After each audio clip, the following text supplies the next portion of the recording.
members of South Charleston High School Junior ROTC Color Guard. Drinking the color guard this evening are fellow cadets. Cadets, senior airmen, gather your name and dragon flag. Cadet, airman first class, A. Racer with the West Virginia flag.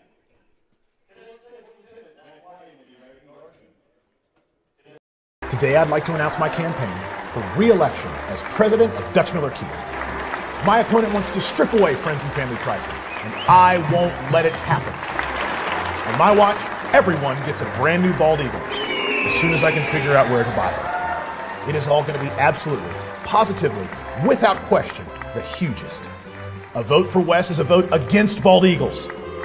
Paid for by the 2020 Kia Sorento, starting at just $229 a month.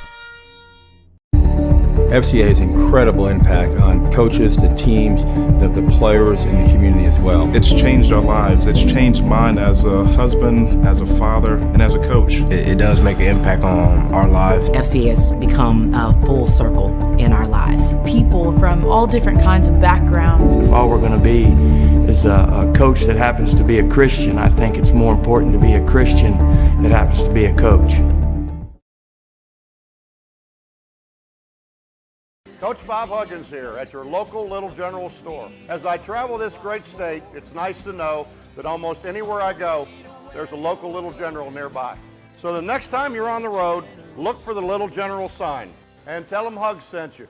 An injury at any age can be a game changer, but Marshall Orthopedics, the area's only comprehensive sports medicine practice, is ready to get you off the bench and back in the game. Marshall Orthopedics takes care of the herd. Let us take care of you.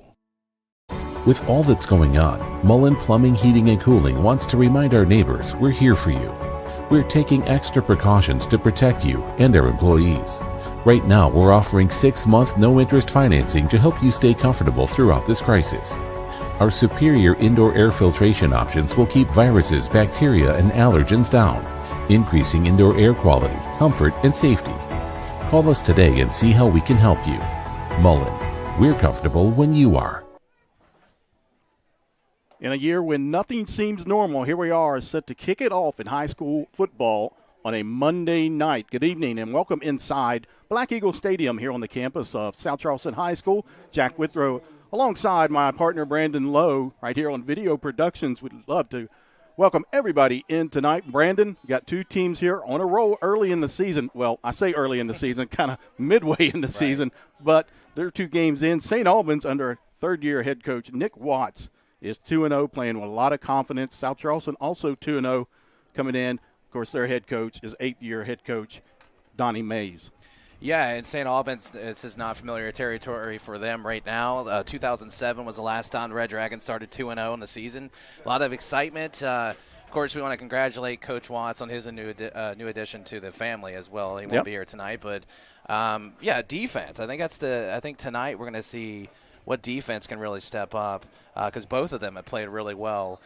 Two young quarterbacks, as you mentioned, Peyton Brown, freshman quarterback over at St. Albans. This could be the best defense he's seen all year. And then the other side, Trey Dunn, who's just played phenomenal. 6 touchdowns last week and just continues. And speaking with Donnie Mays, has commanded the offense. And he's just he studies the game more than anybody. He knows that playbook. So both teams look really good going into this game tonight. Yeah, you talk about Trey Dunn, and Donnie Mays talks about him and how he grew up last year, got 11 games under his belt, took a beating a lot of times last year, but learned a lot in that beating.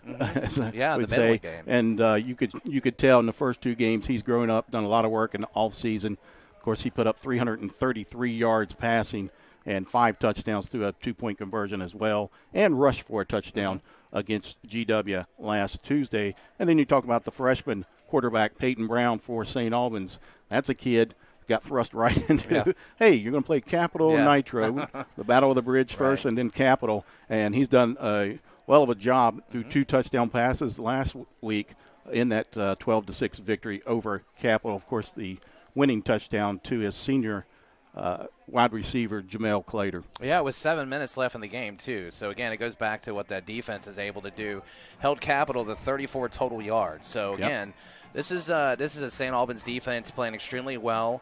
It's basically power against power on each side. You know, we watched Georgia and Alabama this past Saturday in college football. That's what it was. It was offense against defense, and it's one of those things where who's going to get better, the better of each other, so to speak. So whoever's going to step up, and I think it's going to come down to turnovers and penalties, like all the little things that come along with the game itself. But I think the biggest thing for St. Albans is a challenge. This is the biggest challenge of the season for them tonight. Yeah, we talk about South Charleston's defense, and they are playing really well. They put a lot of pressure on the quarterback to make a decision real quick because he's got the likes of Mari Lawton and his older brother, Zachy Lawton, who broke the all-time sack leader record last week against George Washington. And I believe they're going to recognize him tonight, and they are, as we see Athletic Director Bryce Casto down on the turf. So they'll recognize Zachy Lawton before tonight's game. But, man, he has been lights out. He had 12 sacks last year and well on his way this year. Overall, South Charleston, 8.5 sacks in the first 2 games. And they don't bring the pressure just up the middle. It comes from anywhere. Yeah. They do a good job disguising those blitz packages that they bring. You saw it in the Capital game around the edge. They do a good job of finding a weakness in the offensive line. And the thing about Zachy Lawton is it doesn't take one. You can't block him with one guy. So a lot of the times you need a certain blocking scheme to offset his rush as well. So then that opens up lanes for other guys to get in there, and that's why it makes their defense so special. Yeah, you guys like Jason Barnett gets in there and others. It makes it easier on them because everybody's focused on Zachy Lawton. Yeah, and, it causes mismatches up front, and that's why a lot of times you'll see teams stack it back behind the quarterback because you need an extra blocker, especially if you're trying to double team him up front. So that's going to be a key tonight, too, for St. Albans is keeping that pressure. Last year when we watched St. Albans play, different quarterback, obviously, different type of team, different momentum and all that. But that was the big problem last year. If you remember, he lived in the backfield during that game. So that's something St. Albans, I'm sure, looked on the field or the film and tried to fix for this year's matchup. Looking back last year, that was a 37-0 victory for South Charleston down at Crawford Field. Quarterback Trey Dunn, 22 of 32 passing that evening, 246 yards and 3 touchdowns. And then freshman Rondrell Dean, 10 for 50 yards. He had a couple of touchdowns. Shiley Kinney had a touchdown catch along with Jaden Eastep. Those guys are back this year as well. And, of course, last year, Zachy Lawton, 10 tackles, 7 tackles for losses, and 4 sacks against St. Albans. And that's what also makes South Charleston so special in offense is we talk about Trey Dunn, but they have multiple backs that can get it done. Dean has done a great job so far this year.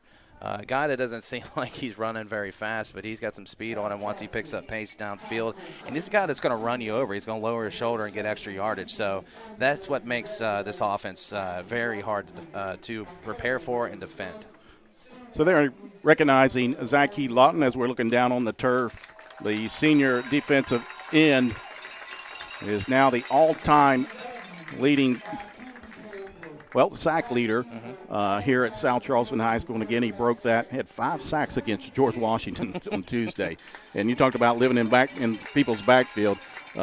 R.T. Alexander was running for his life all evening. Yeah, my guy was eating last week, wasn't he? Up there at GW. And I think that is we talk about how big it was for them to beat Capital the way they did because that doesn't happen to Capital.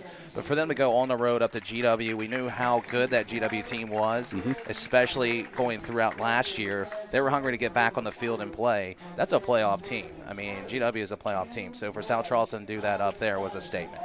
St. Albans hasn't started the season 2-0 since that 2007. Of course, we talked about quarterback Peyton Brown on the season passing 15 of 31, 223 yards, 2 touchdowns. He's thrown 2 picks. And also go back to 2013, the very first game they played here at the new South Charleston Black Eagle Stadium on campus was against St. Albans. That was a 75-16 victory for South Charleston. It was also Donnie Mays' debut as the head coach for the Black Eagles. That's pretty nice. Put up some points that night. I know some basketball teams that don't put that many points up. That's like a UConn women's basketball score, right? Yeah. But just real quick on St. Albans, I think Jim Clater is going to be a big factor for St. Albans. That's a guy that obviously South Charleston is looking to defend and often and make sure he keeps it out of his hand. Because St. Albans does a great job of getting him the ball. Whether it's in the backfield, he can throw the ball. He can line up outside. So Clater is going to be a guy that's obviously South Charleston watched on film. Yeah, Jamel Clater at 6'4", 205-pound senior against Capital. 3 receptions, 42 yards, and a touchdown. On the season, he's got 2 touchdown catches and 2 rushing touchdowns. But you also look at the offensive line for St. Albans, and they've got some upperclassmen. Andrew Vickers is a senior, as well as Trevor Compton, Dakota Snyder up on the front line, and then a couple juniors in Cooper Polly and Ty Roy. So they've got a little leadership up front, and that helps when you have a freshman quarterback. Yeah, and Coach Watts talked about that with me on the radio show. You know, he likes his front, and he just likes how his team is feeling overall in offense this year. He's got a young quarterback, but he said, much like Donnie said about Trey when he was a freshman last year going into this year, he's a kid that commands leadership and his offense. You know, he will tell you when you're wrong on your route. He'll tell you when you need to come back. He'll say it's on him. He takes responsibility for his mistakes. That is huge for a freshman quarterback. So it's going to be fun to watch these 2 quarterbacks go back and forth. Yep. And I think the key also for St. Albans is get the ball into Jamel Clater's hands. However you can do it. He's a playmaker, especially with that size. Oh, yeah. He can do a lot for you. And we talked about Nick Watts having his wife giving birth this morning to a daughter. We'd like to congratulate him. He is not here tonight. That's a COVID-related thing, is what I was told. If he was to come to a ball game, they probably wouldn't allow him back into the hospital without some quarantine or maybe testing. So, but we wish them well, and congratulations to Nick Watts and his wife on the birth of their daughter this morning. Let's take a quick break, and then we'll be back here at Black Eagle Stadium for tonight's kickoff. You're watching Black Eagle football right here on Video Productions. These uncertain times, it's reassuring that our county has a sheriff like Mike Rutherford. Here's what your neighbors have to say about our sheriff. He supports local law enforcement. It doesn't matter what uniform you're wearing, Sheriff Rutherford will support you. He's taking care of his guys, his deputies. He's gotten them equipment, pay raises, and has really got the vision on where the Sheriff's Department should go for the future. My commitment to you is to protect you and your family. Please vote for Mike Rutherford. An injury at any age can be a game changer, but Marshall Orthopedics, the area's only comprehensive sports medicine practice, is ready to get you off the bench and back in the game. Marshall Orthopedics takes care of the herd. Let us take care of you. FCA has incredible impact on coaches, the teams, the players, and the community as well. It's changed our lives. It's changed mine as a husband, as a father, and as a coach. It does make an impact on our lives. FCA has become a full circle in our lives. People from all different kinds of backgrounds. If all we're going to be is a coach that happens to be a Christian, I think it's more important to be a Christian that happens to be a coach.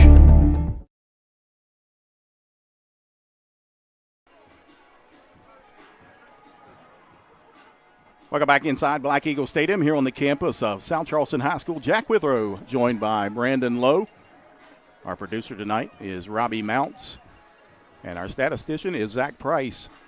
And South Charleston will kick off to St. Albans, the Black Eagles, in the all-orange tonight. Of course, the gray helmets, black lettering trimmed out in the white. St. Albans in the white tops and the black bottoms with the red numbers and lettering trimmed out in black.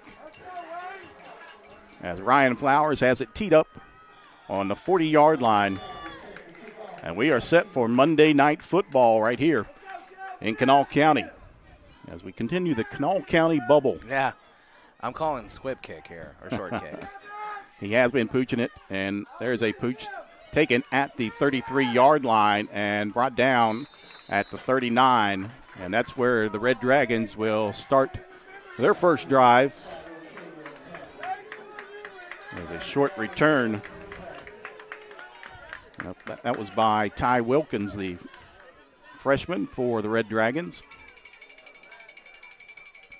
So will be freshman Peyton Brown, the quarterback for the Red Dragons. Starting out at the 39-yard line. Two receivers up top. There's a single receiver here near side. Snap and the give, and not much room there as South Charleston's interior line led by Jason Barnett. And also,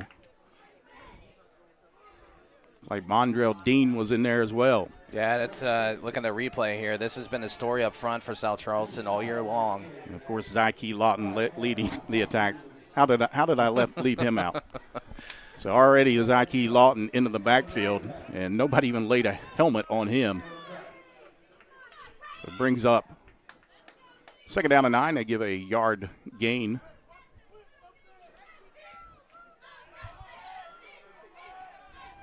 Ametris Hall in the backfield behind Brown. Motion. And a quick out and miscommunication there, and that was almost a pick six. Yeah, and also if the quarterback and wide receiver are on the same page, you might have Clater deep for a possible touchdown. Yep. That's just a situation where the quarterback calls one, the wide receiver is on another, and both not on the same page, but South Charleston must get an interception on that play as well. Kevin Tinsley out there to defend for the Black Eagles. Brings up 3rd and 9.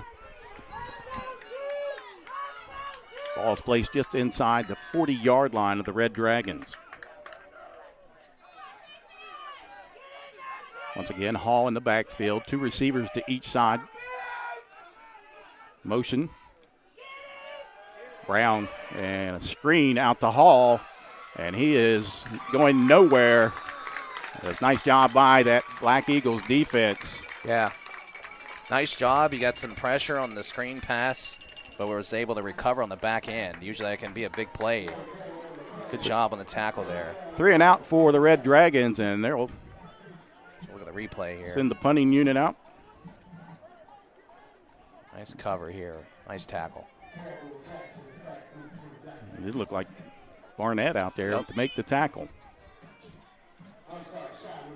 Shiley Kinney back to receive the punt. A low line drive punt out of bounds around the 46-yard line as the official finally gets up there, and that's where it will be as South Charleston will take over at their own 46-yard line. So a good job by the defense for the Black Eagles, already showing that that speed up front and get a 3 and out to start things out.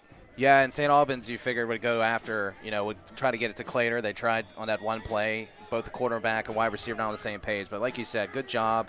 Also, field position is going to be a huge part of this game as well, and this is a great starting field position for South Charleston. Sophomore Trey Dunn, 5 touchdown passes last Tuesday against George Washington. Also ran for a touchdown. And he'll give the give right up the middle, and that is Mondrell Dean. He'll pick up about 3. Not much running room there for Dean. Yeah, good job by St. Albans. And they're going to have to do that. If you're St. Albans on defense, you're going to have to make sure that Dean, you're not going to be able to completely stop him, but you got to make sure those are the type of first down rushes you need. Don't give him 6 or 7 yards. Key players to look at for St. Albans linebacker Jackson Holbert, the 5'9", 204-pound senior. Also Elijah Edge, the sophomore. Pass out here flat, and that's Kinney wide open. And gets up to the 45, makes a move to the 40, and out of bounds around the 36-yard line. Nice move by Shiley Kinney to get that extra yardage after the catch. Yeah, you got to like that he didn't go out of bounds. He cut it back in, upfield, and we've seen that out of Kinney so far this year. Nice. So he just squats down in that open area out in the flat. Could have went out of bounds there. Yeah, nice little move there. Yep. Nice play. That yak. There was a flag on the play. Let's see what this is about. That was an incidental face mask possibly? Yep. And it is a face mask. Yeah, it's no face mask. So a 5-yard penalty. And they'll have 1st down and 10 from the 32-yard line of the Red Dragons. Again, Dean lined up behind Trey Dunn. Dunn, look downfield, fires wide open again down the middle. And nice job there after the catch. And that is, I believe, Jaden Estep. Again, just extra effort. I mean, that's what you want. You catch the ball, get upfield, you get a couple more yards. As you see on this replay, set right down in the middle of that defense. They keep that up on that side, they can have that all night. Brings up another first down for the Black Eagles. Snap back, Dunn will keep and gets rid of it, and it is picked off by St. Albans, and that is Jackson Holbert. Yeah, and Holbert's an absolute beast. We didn't talk about him before the game. He is a huge, huge player for that defense. Nice play by St. Albans to get pressure right off the edge. And Trey Dunn, if there's one thing you can say about Trey this year still, and he's got that, he wants to make the play. Yeah. He still has it in him. You can't fault him for that, but right here maybe throw the ball away. He might have been trying to do that. It looks like he was actually trying to get it over to Davis, but. So St. Albans would take over after the interception by Jackson Holbert at the 16-yard line. Snap back to Brown to give, and nowhere to go as Caden Davis makes the tackle there for the Black Eagles. Yeah, again, just that interior defense. It's going to be tough for St. Albans to run right up the middle in South Charleston. No gain on the play for the Red Dragons. Brings up second down and 10. Ball just outside the 15-yard line.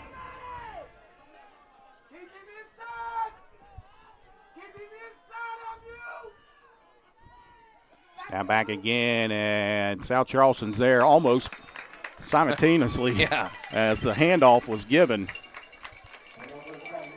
And Hall nowhere to go. Is that Davis in there again? Pretty much the entire line was inside that play. That was a good job. Right now, South Charleston is winning the battle up front, as they say. So third down, a loss of 2. Ball at the 14-yard line. 2 receivers to each side for the Red Dragons. Holbert in the backfield behind Brown. Brown will drop back, now fires over to the right side, and that is caught. Good enough for a first down by Jamel Clater. Yeah, that's a nice pass. And again, Clater just sitting down, similar to what South Charleston was doing. Just taking what the defense gives you. It was a nice pitch and catch. And on 3rd and 12, too. Take a look at the replay. Nice ball there by Brown. Clayton's a big body. I mean, it's hard to miss him.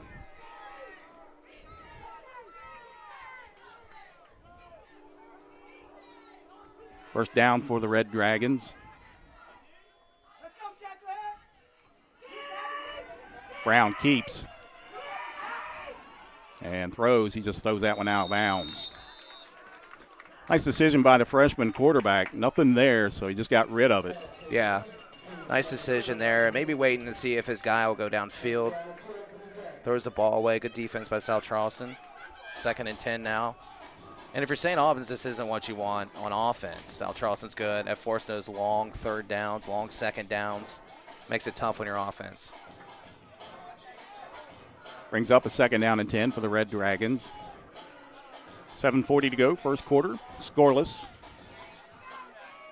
Between a couple of undefeated teams here in Kanawha County. Brown down the middle, and that one well over the head of his intended receiver. Just going for Bones Johnson that time, the 6'1" senior. Johnson with a touchdown grab against Capital. Yeah, he's another talented wide receiver, too, that South Charleston certainly had their eye on in some film. He's a home run guy. He has that type of speed. It looked like that's what they were going for there on that pass. Brings up 3rd down and 10 for the Red Dragons.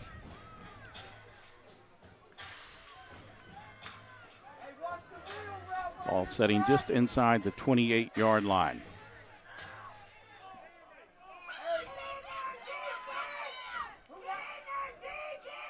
Brown, play fake. Now heaves it down the middle, and that's going to be intercepted by Donovan Davis. He'll set up a return here. He's got some blockers. Across the 35 to 30. Still on his feet and finally brought down at the 25-yard line. So South Charleston giveth, and now they taketh away. Yeah, that's a great answer from South Charleston, and they've done this all year. You know, their offense maybe make a mistake. Well, they haven't made a ton, but when they do, their defense steps up big. And Donovan Davis, the senior, had 4 touchdown grabs last week and an interception to start things off here early in this game. Nice return, too. As we've got a Red Dragons player down on the ground. We'll take a quick break. Scoreless, 7:18 to go here, first quarter between South Charleston and St. Albans.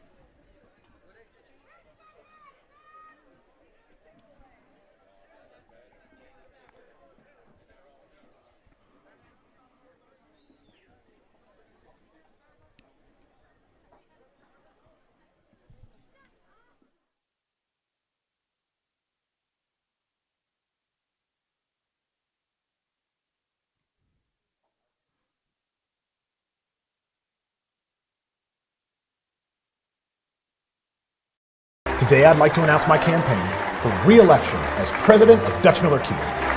My opponent wants to strip away friends and family pricing, and I won't let it happen. On my watch, everyone gets a brand new bald eagle as soon as I can figure out where to buy it. It is all going to be absolutely, positively, without question, the hugest. A vote for Wes is a vote against bald eagles. Paid for by the 2020 Kia Sorento, starting at just $229 a month. Welcome back in Black Eagle Stadium. South Charleston's Donovan Davis with an interception sets up a first down and 10 for the Black Eagles from the Red Dragons' 25-yard line. Mondrell Dean in the backfield takes the handoff right up the middle, and he'll get 4 or 5 yards on the first down carry. Yeah, and you like that. You want to get 5 yards on a first down, you'll take that all night. Mondrell Dean at 6'3", 215 pounds, the son of Al Dean, who played at Charleston High School. Oh, how about that? You're teaching me something tonight, man. I didn't know that. Stick around. Second down at 7. This time the give, near side. And that's Shiley Kinney. He turns on the Jets. That makes the move at the 5. Touchdown, Black Eagles. Shiley Kinney. A little wiggle at the end there. Get a replay on that one. Nice run on the outside. We know his speed. A little wiggle at the end there to get in the end zone. 22-yard touchdown run for senior Shiley Kinney puts the Black Eagles on the board. Take a look at this replay. And this is all Kinney. There's the Jets on right there. Ooh. Nice moves. Keeps it up. I'm going to have to come up with a nickname for him, right? Kicker Chase Edwards in to attempt the PAT. Holder is Ryan Flowers. The kick is up and through the uprights. 7-0 South Charleston over St. Albans with 6:41 to go here in the first quarter. You're watching Black Eagles football right here on Video Productions. These uncertain times, it's reassuring that our county has a sheriff like Mike Rutherford. Here's what your neighbors have to say about our sheriff. He supports local law enforcement. It doesn't matter what uniform you're wearing, Sheriff Rutherford will support you. He's taking care of his guys, his deputies. He's gotten them equipment, pay raises, and has really got the vision on where the Sheriff's Department should go for the future. My commitment to you is to protect you and your family. Please vote for Mike Rutherford. I'm Stuart Caldwell. For more than 40 years, I and my firm have vindicated the rights of individuals hurt by defective drugs, defective chemicals, and other products. Now I'm teaming with Booth to take on the big drug companies to vindicate the rights of children born with NAS. There are significant legal proceedings that could affect you and your child's legal rights. If you're the parent or guardian of a child who you believe was born dependent on opioids, you need to act. Interception by Donovan Davis. 2 plays later, Shiley Kinney 21 yards out. And it's 7-0 South Charleston, and a pooch kick, and that ball is loose on the ground and covered up back at the 17-yard line. As we see that dangerous little pooch kick, when it hits the ground, you never know what it's going to do. Yeah, and I just want to go back to South Charleston. You know, they make a mistake on offense, and then they come right back on defense, and they take force them in their own turnover, and then they bounce back and score on that. That's huge because we didn't see that last year. And South Charleston doing a good job as we look at this pooch kick. Yeah, this pooch kick is dangerous when it hits the ground, and you never know where that ball is going to go when it hits the ground. First down and 10 for the Red Dragons. Ball at the 17-yard line.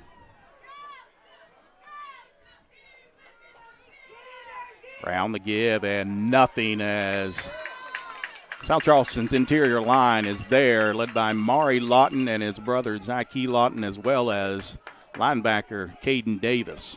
Yeah, St. Albans just is going to have a tough time right up the middle. Maybe try working around the corners, but of course we know South Charleston has speed too. It's just going to be tough. I mean, you're going to have to get some push. A loss of 2 on the play. Ball at the 15-yard line, second down for the Red Dragons. Brown will drop back, giving chase. Now fires and right into the hands of Kevin Tinsley. Another pick, and South Charleston is in business once again. The 7th pick for South Charleston this year. And that's just the right place at the right time. Nice awareness. Read the quarterback's eyes the whole way. Great job from Tinsley. He has really showed up big this year, man. Kevin Tinsley, as we remember in that Capital game, as we take a look at the replay. He just watches it the whole time. Comes up, nice play. And he picks that one off. That's his 3rd interception of the season. His last 2 against Capital went back for 6. Mm-hmm. So the ball is spotted just inside the 15-yard line. 1st and 10 for the Black Eagles with 5:55 to go here. Trying to add on to that 7-0 lead to give to Mondrell Dean over the left side. And not much room there. He gets up to around the 11-yard line, I believe. Yeah, he got about 3 on that.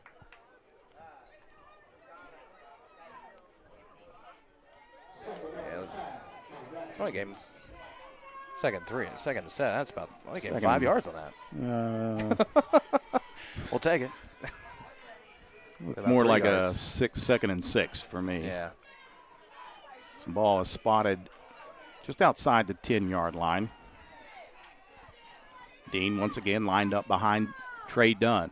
Dunn takes a snap. Now he'll move to the left. Not much there. Cuts back, and he'll be taken down around the 11-yard line. No gain on the play. Does that look like a design run for Trey Dunn? Yeah, I was trying to see if it was. Snap was a little off, too. He had to come back and grab it with one hand. I didn't know if that was broken, but it looked like an actual design play. Yeah, it is designed. Yep. Just read perfectly by St. Albans. Trying to run to the left behind 6'5", 300-pound offensive tackle Xavier Bosley. Brings up 3rd down. Play fake. Into the corner. He's got a man. Touchdown, nice. Black Eagles. Wow, that was a nice route. Nice throw, too. That's a long throw. None other than Donovan Davis. They hooked up 4 times last week, and now a touchdown strike of 11 yards this week. That's a laser. That's a nice ball. Beautiful throw and catch. Done to Davis once again.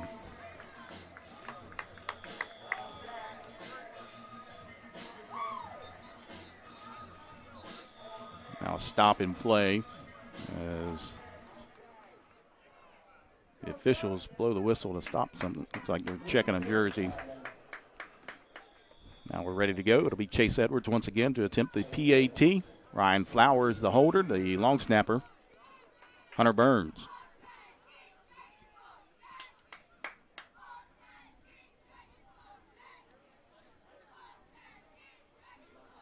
Kick is away once again, and through the uprights, 14-0 South Charleston leads St. Albans with 4:34 to go here, first quarter. You're watching Black Eagles football right here on Video Productions.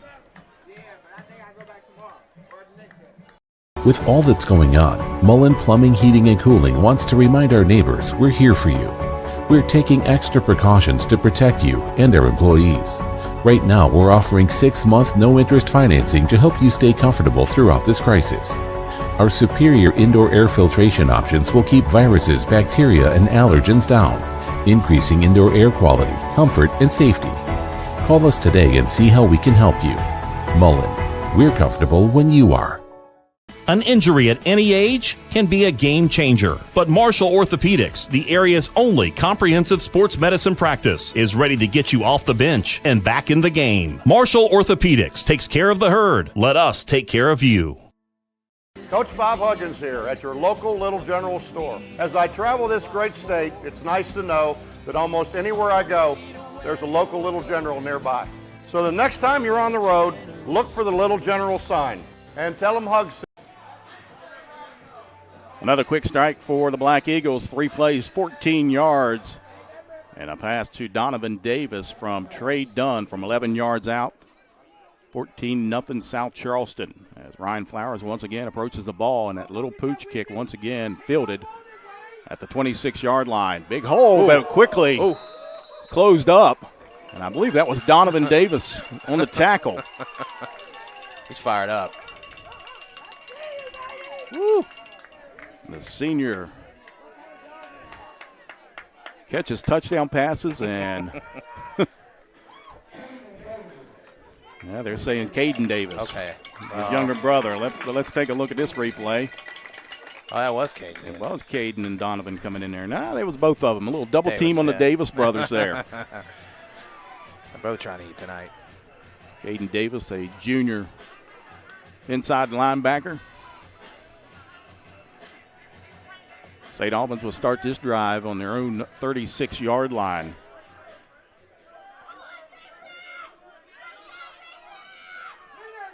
Right now at -3 yards rushing, and not much there as well, as that hole closed up real quick. Yeah, you got to like the movement, though, in offense. Trying to do something, throw a little wrinkle in there. It's just going to be tough right now, the interior of that defense. They got 1 first down so far, St. Albans offense. Pressure's been relentless from South Charleston so far, and the middle's been good on the run game. Also of note, Jay Ernest Keys got the start tonight in that right tackle position, so gives them even more speed on that front line with him out there. 2nd down and 10, no gain on first down. Brown, pressure, tucks it, now runs across the 40 and gets out of bounds, and that's going to be a flag, as a little tap at the end was not necessary.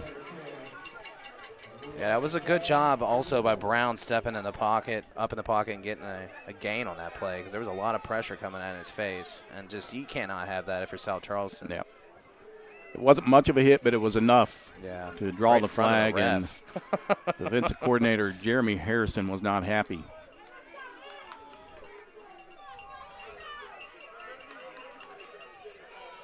So a big penalty here on South Charleston.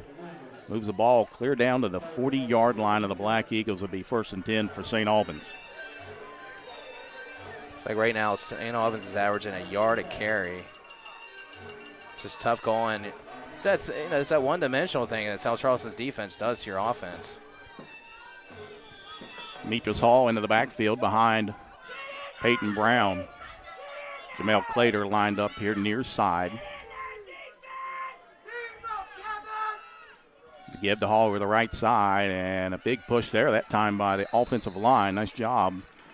And a nice gain on first down by Hall. Yeah, that's their best run on first down. Might be their best run all night, especially in the interior of that defense outside of their quarterback with a nice scramble in the last play. I like the push up there by St. Albans. Little push on that right side by Dakota Snyder and Cooper Polly. Brings up 2nd down and 5 from the 35-yard line of the Black Eagles. 3:04 to go. First quarter, 14-0 Black Eagles on top of the Red Dragons. To give left side, and once again, nothing there. Yeah, good job again. Jay Ernest Keys there, Zyke Lawton, Maury Lawton.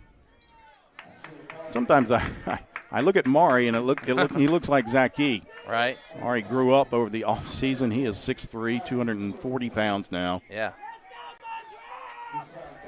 Out there looking like Bo Jackson with number 34 with the They got those big legs. Yep. 3rd down and 6.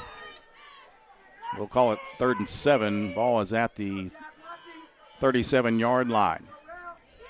Brown drops back, looks downfield, now fires, and in and out of the hands of Jamel Clater, incomplete, brings up 4th down.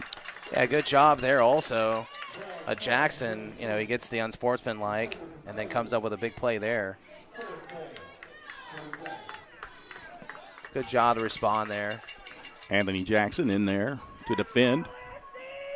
Brings Nice up a 4th down, and I believe St. Albans will be punting as they'll bring out Michael Heineman to do the punting. And you look at this St. Albans football team, and of course, most people know that I do St. Albans play-by-play for their basketball. I see a lot of basketball players out there, and that's really, really helped the football team. Yeah, that's something Nick Watts talked about in our roundtable. He likes it. Heineman gets the punt away, and back to the 5-yard line is Kenny. Makes a move at the 10, and they drag him down at the 15-yard line. Had a little hole in the seam there, but it closed up quickly. South Charleston will start this drive at their own 15-yard line. Yeah, you almost on the other side, you go, well, you could have let that go possibly, but, Kenny's that playmaking ability. He had just maybe that one broken tackle there. It's easy to say that up here, but, man, in the heat of the battle. Sure. They probably could have got that the 1-2, so nice call there by Kenny. So 1st down for South Charleston as freshman running back Emilio Miller enters the ball game. He'll line up to the left of Trey Dunn. 3 receivers up top, a single receiver here near side. Dunn looking downfield. He's got. There it is. Kenny. That's to the house. And does he take it? 30, 20, they'll not catch him. See ya. Shy League Kenny. 85 yards for the Black Eagles touchdown. Yeah, nice route, too, and they had the coverage. I mean, there was really nobody in the middle there. I mean, that was a perfectly called offensive play. Nice ball by Dunn. And, of course, Kenny, once he's gone, he's gone. He ain't catching him. We talked about Shiley Kenny in preseason and after that Sissonville scrimmage. Yeah. And we've seen some things that we hadn't seen from him last year. Yeah. A little bit of more of a playmaking ability. Yeah. Of course, he has grown up. And right there we saw the big play, 85-yard touchdown reception from Trey Dunn to Shiley Kenny. I remember telling you I almost forgot about him. I said he was number 11 in scrimmage. He was moving around like that. Edwards in once again to attempt the PAT.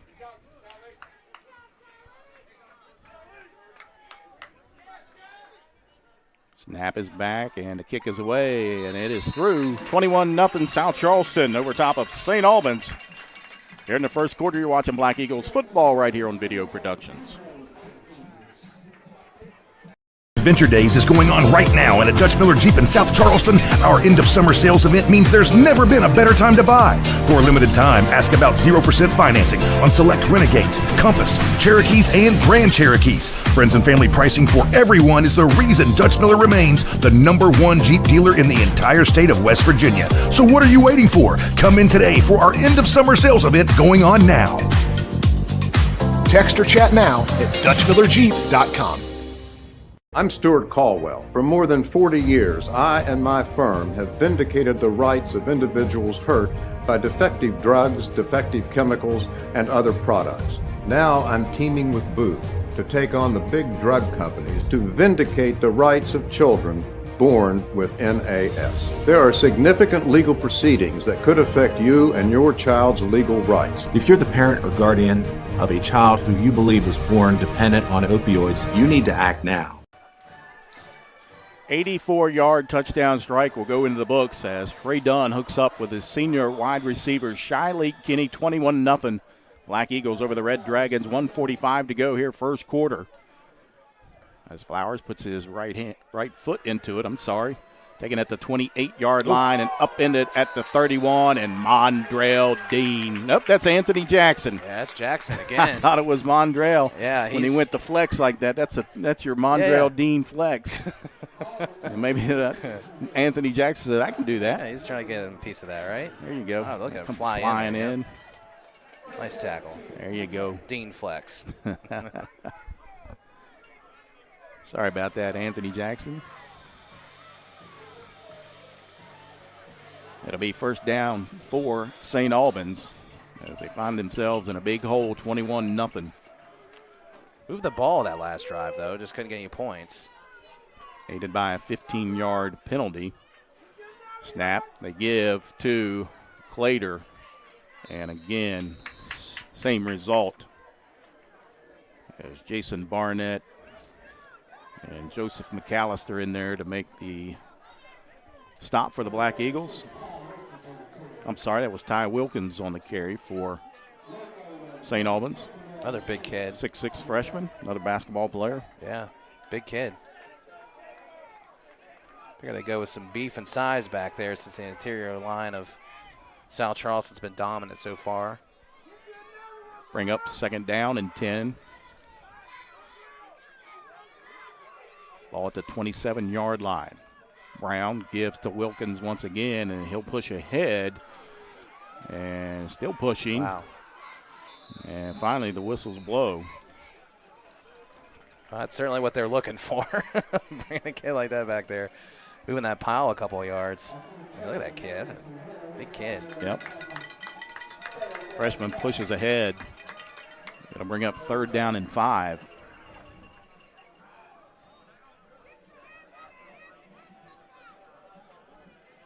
Ball spotted at the 32-yard line of the Red Dragons as time is winding down, and that one will be the last play of the first quarter as South Charleston, a couple interceptions, has taken a 21-0 lead over St. Albans here at the end of the first quarter.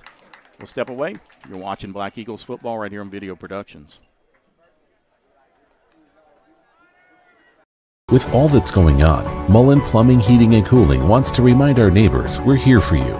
We're taking extra precautions to protect you and our employees. Right now, we're offering 6-month no-interest financing to help you stay comfortable throughout this crisis. Our superior indoor air filtration options will keep viruses, bacteria, and allergens down, increasing indoor air quality, comfort, and safety. Call us today and see how we can help you. Mullen, we're comfortable when you are. In these uncertain times, it's reassuring that our county has a sheriff like Mike Rutherford. Here's what your neighbors have to say about our sheriff. He supports local law enforcement. It doesn't matter what uniform you're wearing, Sheriff Rutherford will support you. He's taking care of his guys, his deputies. He's gotten them equipment, pay raises, and has really got the vision on where the Sheriff's Department should go for the future. My commitment to you is to protect you and your family. Please vote for Mike Rutherford. Welcome back inside Black Eagle Stadium. 21-0 South Charleston leading St. Albans after 1. So we look at the stats. South Charleston 160 total yards to St. Albans 27 total yards. And Trey Dunn 4 of 5 for 129 yards, 2 touchdowns, had that 1 pick. Shiley Kinney with that catch of 20. I'm sorry, he had a catch of 2 catches. The long one for 84 yards for that touchdown. Got to reading and was reading the wrong thing. Third down and 5 for St. Albans as we start the second quarter. The play fake. Brown rolls here near side and finds Holbert. Good enough for a first down for St. Albans. So that time they get Brown out of the pocket. Yeah. And give him a little space to work, and he finds Jackson Holbert with the pass and a first down for the Red Dragons. That's a nice snag by Holbert as well. Thrown a little behind him, but yeah, getting him outside the pocket. Yep, just snuck him out from that fullback position. Holbert exits the game.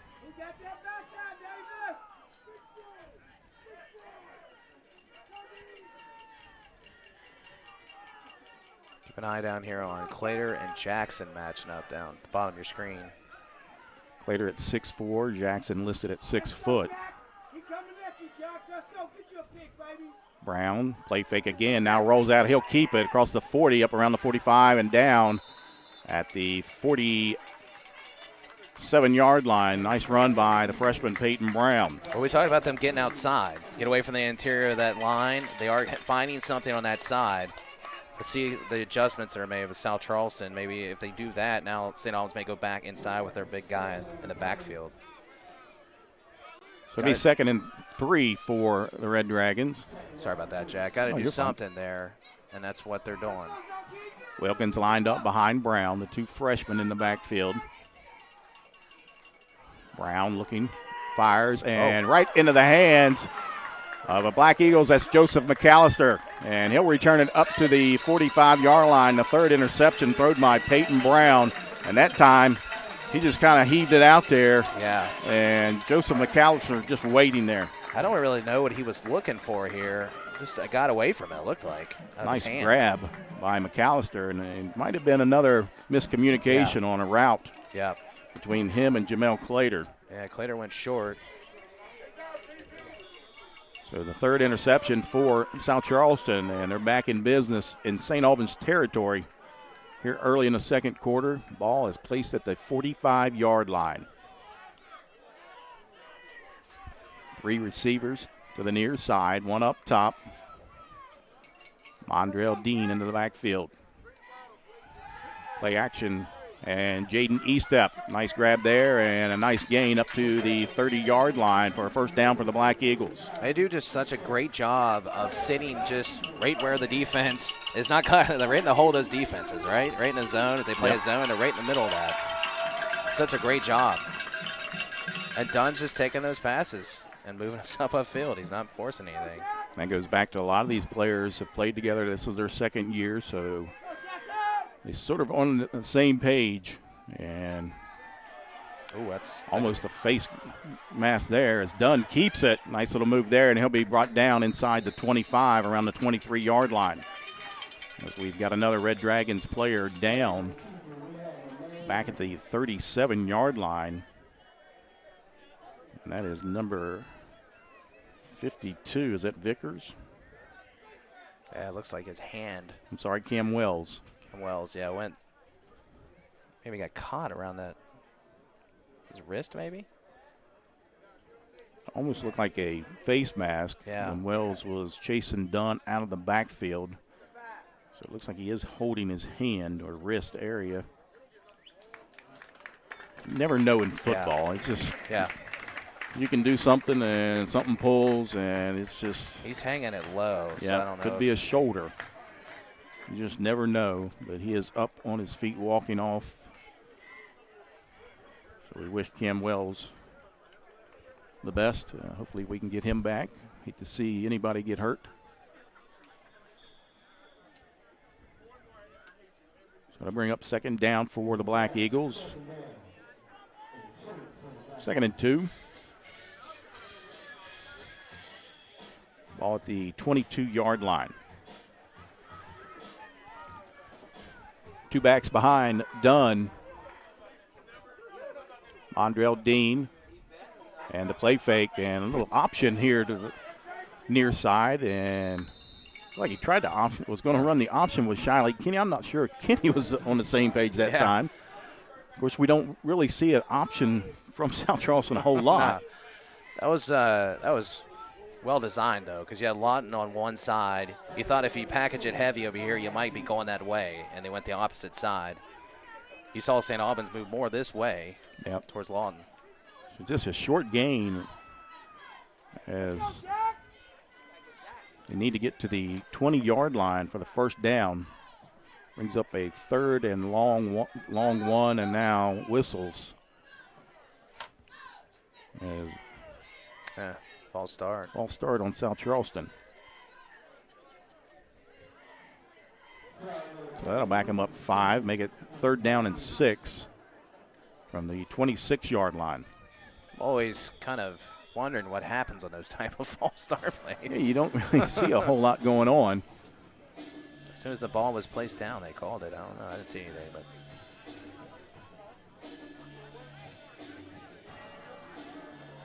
So 3rd and 6 for South Charleston. Long 6, almost 7. Snap back to give to Dean. Big hole over the near side. He breaks a tackle across the 20, the 15, and down around the 16-yard line before he is brought down by Jackson Holbert. Where's that flex at, man? He runs hard, doesn't he? Oh, yeah. I mean, on this replay, I'll show you how hard he runs right here. Through Breaks the gap, the breaks arm that. tackle there. I'll tell you what, arm tackling is not going to bring him down. As a first down for South Charleston, just outside the 10-yard line. So it'll be a 1st and 10. Dunn takes the snap. Now he'll fire out in the flat. That is Wayne Harris, makes a move inside the 5 and brought down around the 4-yard line for the freshman. Almost got in the end zone without any blockers out there. With him against 2 guys. He still almost scored in the end zone there. Brings up 2nd and goal as they lay the sticks down over there now. They had them up and kind of made me thought that they could get a 1st down. But it'll bring up 2nd and goal from the 4-yard line. Snap to Dunn to give to Dean, and a big hole and a spin. Is he in? Yeah, he's in. They mark him short as the official from the far side comes running in and says it's 3rd down. He looked in. Of course, he's closer than I am. Take a look at the replay here. I don't know. It was close. I think his backside was on top of the St. Albans player. Brings up 3rd and goal. Ball about the 3-inch line. It is close. It's done. Looks like he's going to go under center. Takes the snap now over the left side into the end zone. Touchdown, Trey Dunn. Good job again by South Charleston. Nice answer, nice drive. So we take a look at Trey Dunn under center, and that time he just takes a snap and kind of hesitates, looks for a hole, gets behind the big Xavier Bosley. That's the guy you go behind, right? 6'5", 300-pound junior offensive tackle. That's who you want to run behind. Right. As he sneaks it in from about 3 inches. The 3-inch line. We'll give him a 1-yard touchdown run. As Edwards is in to attempt the PAT once again to try to extend the lead to 28-0. Snap back. Flowers gets it down. The kick is away. A low kick that time, but it's through. 28-0, 7:53 to go, 2nd quarter. Black Eagles rolling over St. Albans. You're watching Black Eagles football right here on Video Productions. Coach Bob Huggins here at your local Little General store. As I travel this great state, it's nice to know that almost anywhere I go, there's a local Little General nearby. So the next time you're on the road, look for the Little General sign and tell them Hugs sent you. Jeep Adventure Days is going on right now, and at Dutch Miller Jeep in South Charleston, our end-of-summer sales event means there's never been a better time to buy. For a limited time, ask about 0% financing on select Renegades, Compass, Cherokees, and Grand Cherokees. Friends and family pricing for everyone is the reason Dutch Miller remains the #1 Jeep dealer in the entire state of West Virginia. So what are you waiting for? Come in today for our end-of-summer sales event going on now. Text or chat now at DutchMillerJeep.com. An injury at any age can be a game changer, but Marshall Orthopedics, the area's only comprehensive sports medicine practice, is ready to get you off the bench and back in the game. Marshall Orthopedics takes care of the herd. Let us take care of you.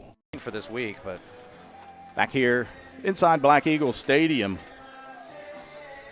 7 plays, 45 yards for the Black Eagles, and Trey Dunn takes it in on the quarterback keeper from 1 yard out. Chase Edwards tacks on the PAT, 28-0 South Charleston, 7:53 to go. South Charleston over 200 yards now here in the first half. Flowers pooches it this side this time, taken at the 25-yard line and returned up near the 40, brought down at the 39. That time, that was Donovan Davis. That was Donovan Davis that time. I think he was in on that last one, too. Yeah, so far the story of this game is St. Albans just can't get anything going offensively. The opposite of South Charleston. The turnovers have been huge. 3 interceptions, all cashed in for points. See what St. Albans has here. 1st and 10 for the Red Dragons at the 40-yard line.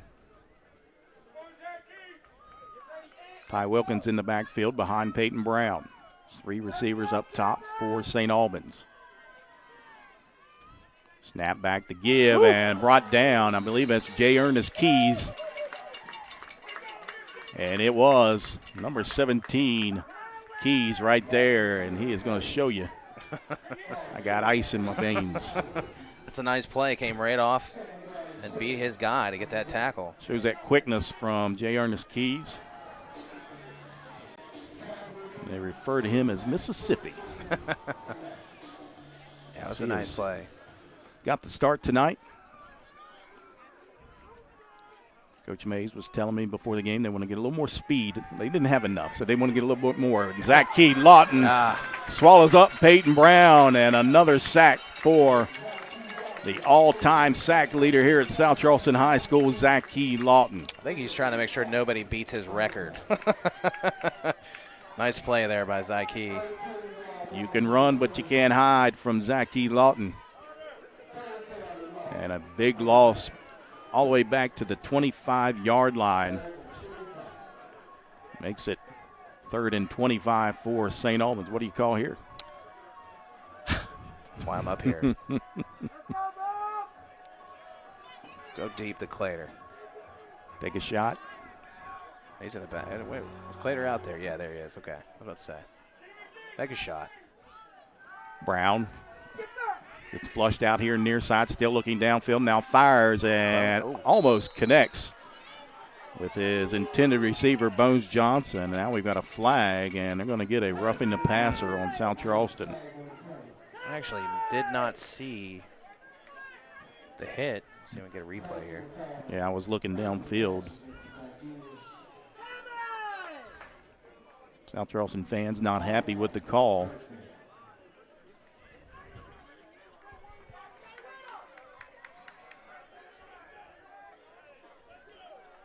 There we go. 15-yard penalty as we take a look. Yeah, we didn't see it.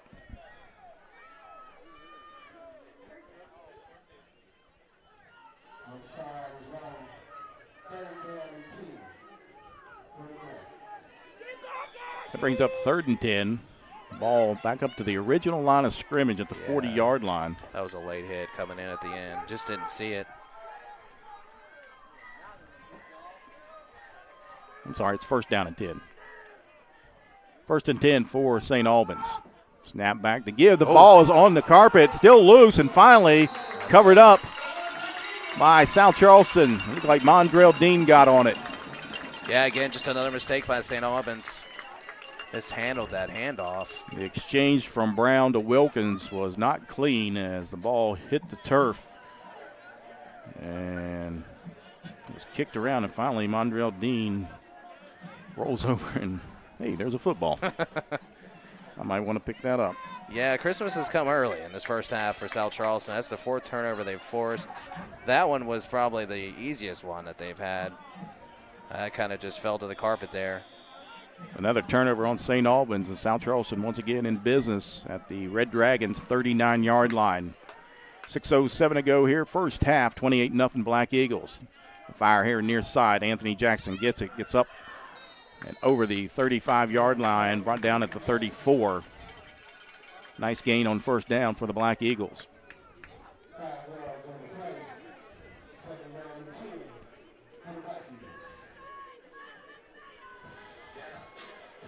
For St. Albans here, you're just hoping for some type of stop. Whether you can get your own turnover or force them into a field goal situation. Trying to stop the bleeding a little bit. Brings up 2nd and 5 for the Black Eagles from the 34-yard line. 2 receivers to each side as Dean to the right of Dunn. The give to Dean in a big hole up the middle across the 20 and brought down at the 16-yard line. It looked like Metris Hall with the touchdown-saving tackle on Mondrell Dean. Nice run here. St. Albans up front just looks gassed. I mean, they really do. Michael Heinman in there as well for St. Albans. Brings up another 1st down for South Charleston. Ball is placed at the 16-yard line.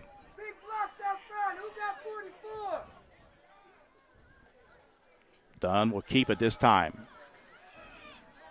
Looking for blockers, and now gets up around the 10, and finally brought down inside the 10.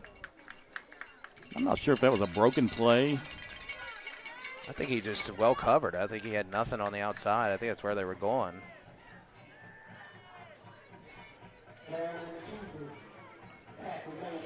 Tried to find something on the outside with his legs, but brings up a second down for the Black Eagles. Ball at the 9-yard line. Ball at 2nd and 3.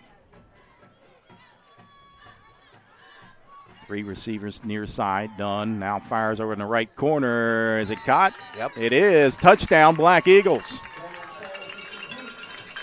That time, once again, to Shiley Kinney, the senior. Having himself a night. Another touchdown off a turnover. Nice little route by Kinney as he just broke down, and the defender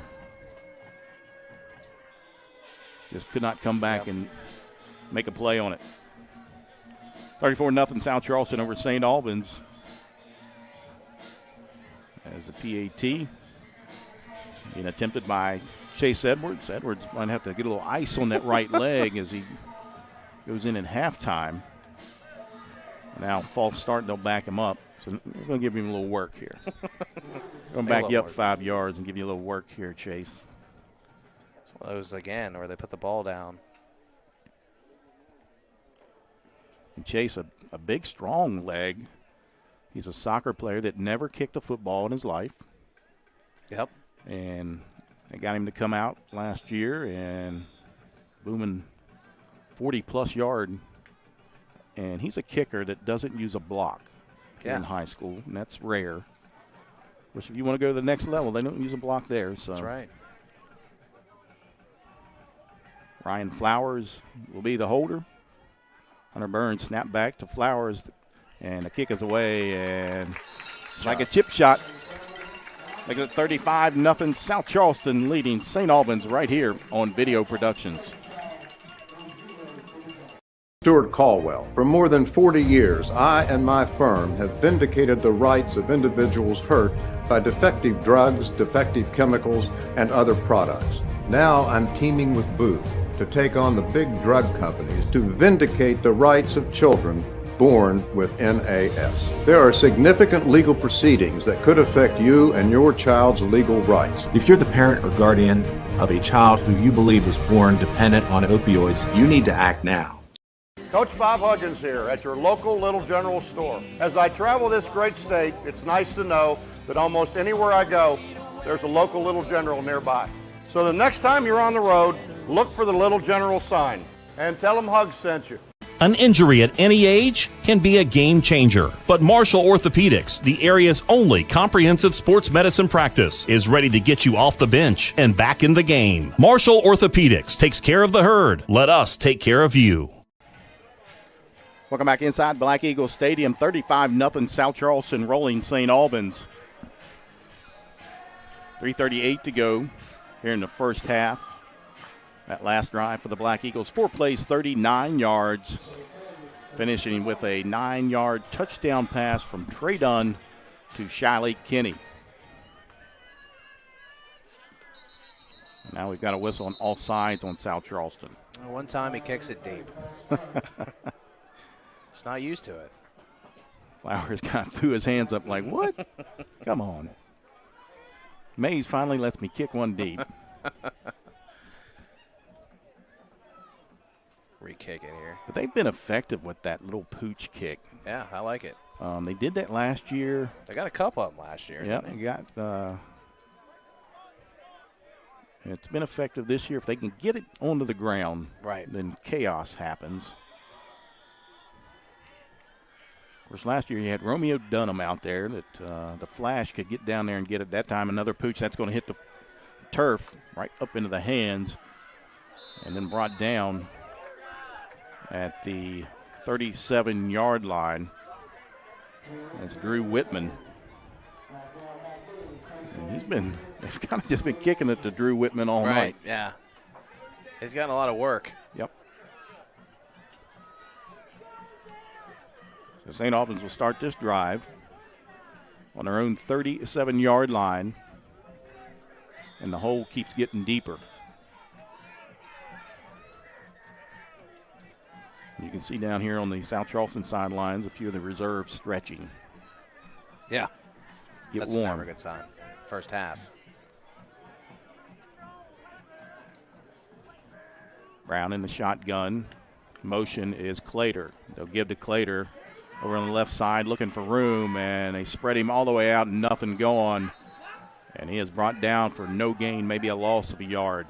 Yeah, that's just not going to work. A long, drawn-out play like that against South Charleston's speed on the outside. If you want to go around the side, you got to get quick. I thought they had something with Peyton Brown on the outside. Go back with that. Get him outside the pocket.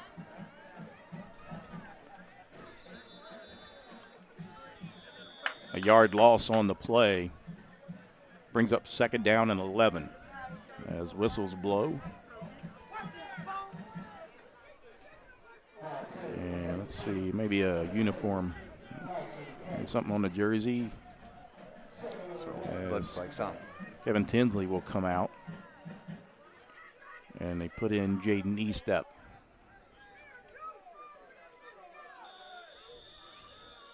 As Tinsley's pointing at his jersey.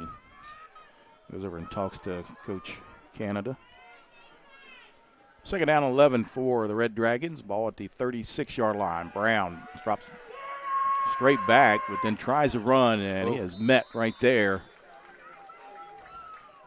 by J. Ernest Keys once again. Yep, there he is. We've talked about it. I love his spirit. Yeah, he's got a lot of energy. Yeah. As they'll bring Keys off, as he runs off, he's still screaming about it. He's pumped, man. It's his night. We've been calling his name. 3rd down and 10 for the Red Dragons. Ball back at the original line of scrimmage at the 37-yard line. 2:50 to go. Clock winding down here in the first half. Motion near side. Brown. Now he is brought down into the backfield by Shiley Kinney that time. Kinney coming off the edge. Yeah. On the blitz. And it's not a guy you're going to beat around the corner in a race, that's for sure. Motion Whitman to the near side, and Kinney just comes off that edge and meets Peyton Brown in the backfield. 4th down for St. Albans. This is nice heads-up play there. Their awareness on this defense, I think that is completely underrated. I mean, they are aware of every inch of that field. Every time that ball goes up in the air, they're there. Jeremy Harrison has done a wonderful job as the defensive coordinator. They fly around. And he's a guy that gets pumped up. Of course, he played at Shepherd University under head coach Monty Cater. Great history there. And they brought Tinsley back. There's something going on with Tinsley's uniform. He went out there, and then they told him to get back off the field. And then, again, they're looking at that uniform, but they don't do anything. Is it his pants or is it a uniform? I'm not sure. Michael Heineman back to punt for St. Albans. Snap is back, and the pressure. And I don't know if that's a bit. They're going to throw the flag. I don't know if that was a bit of acting, as the South Charleston coach is not happy about that. They might not be happy about even getting around him. That was a LeBron, I think, right there. Look at this flopper here. Take a look at this. And just out of our camera. I watched the play. That was some good acting. Hey, but hey, as a punter, that's what you do. That's right. Get down. They tell you to get down. Yeah. Any contact. You feel get down. Any contact, you flop. Sell it. Absolutely. I wouldn't say he sold that well, but he definitely he sold it well enough. He had a buyer. The white cap was a buyer. That was sold right there. A nice job by Michael Heineman. So was that a 5-yard penalty? Yeah, they called running into the kicker. Running into the kicker, so it's still 4th down.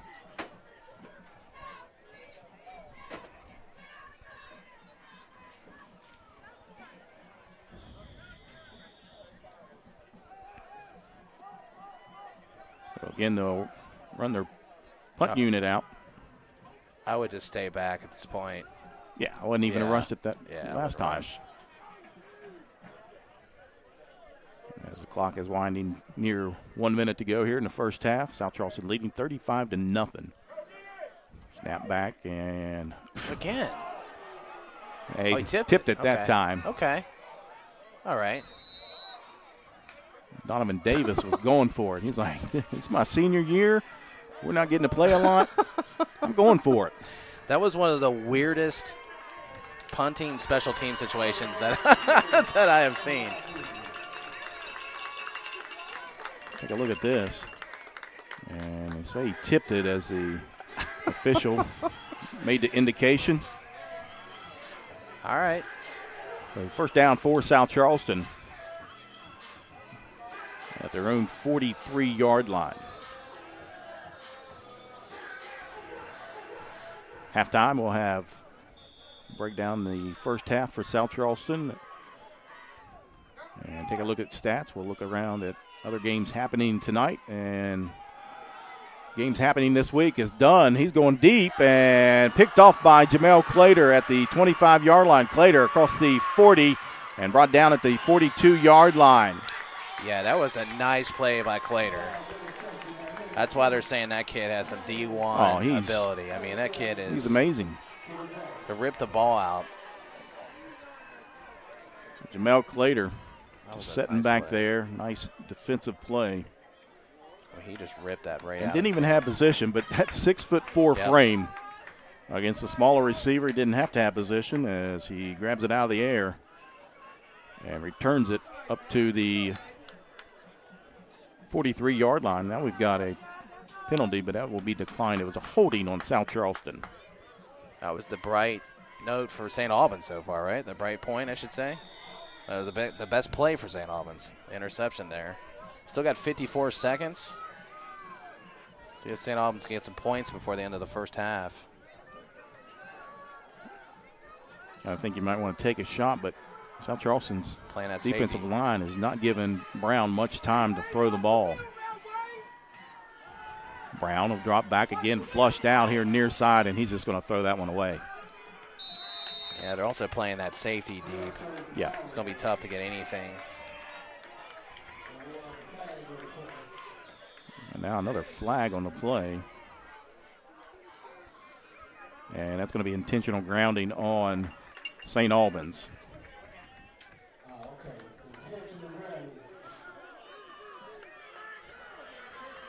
Not what you want if you're St. Albans. Don't want to move back, obviously.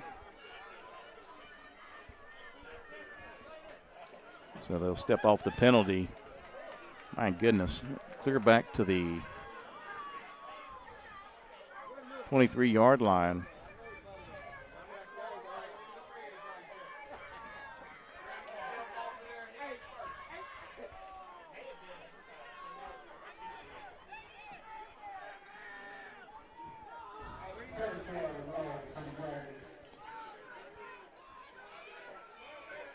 Clater lined up in the backfield. We've seen this Wildcat from him last week against Capital. Yeah, and he's a kid that can throw the ball too, so it's not like he's just going to run out of this. Now we've got a whistle and a timeout by St. Albans. We'll take a quick timeout as well. 35-0 South Charleston leading St. Albans here late in the first half. You're watching Black Eagles football right here on Video Productions. Today, I'd like to announce my campaign for re-election as president of Dutch Miller Kia. My opponent wants to strip away friends and family pricing, and I won't let it happen. On my watch, everyone gets a brand new bald eagle as soon as I can figure out where to buy it. It is all going to be absolutely, positively, without question, the hugest. A vote for Wes is a vote against bald eagles. Paid for by the 2020 Kia Sorrento, starting at just $229 a month. FCA has incredible impact on coaches, the teams, the players, and the community as well. It's changed our lives. It's changed mine as a husband, as a father, and as a coach. It does make an impact on our lives. FCA has become a full circle in our lives. People from all different kinds of backgrounds. If all we're going to be is a coach that happens to be a Christian, I think it's more important to be a Christian that happens to be a coach.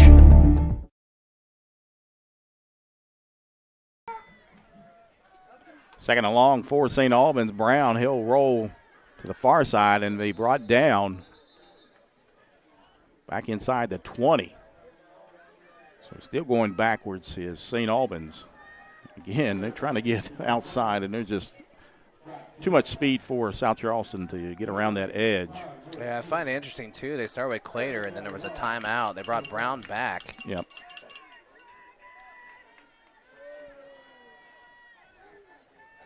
Not sure why. I don't know if it was a look or maybe Brown was. The ball back at the 18-yard line now. Third down. South Charleston's just got their ears pinned back. As you can see Lawton here near side. And the give to Hall. And not much running room there from the senior transfer from Martinsburg High School, Demetrius Hall. Yeah, not much you can do there. Third and all the way to St. Albans, pretty much. Yep. As the clock is winding, it'll bring up fourth down. And they're not going to have, they don't even need to snap it. The play clock.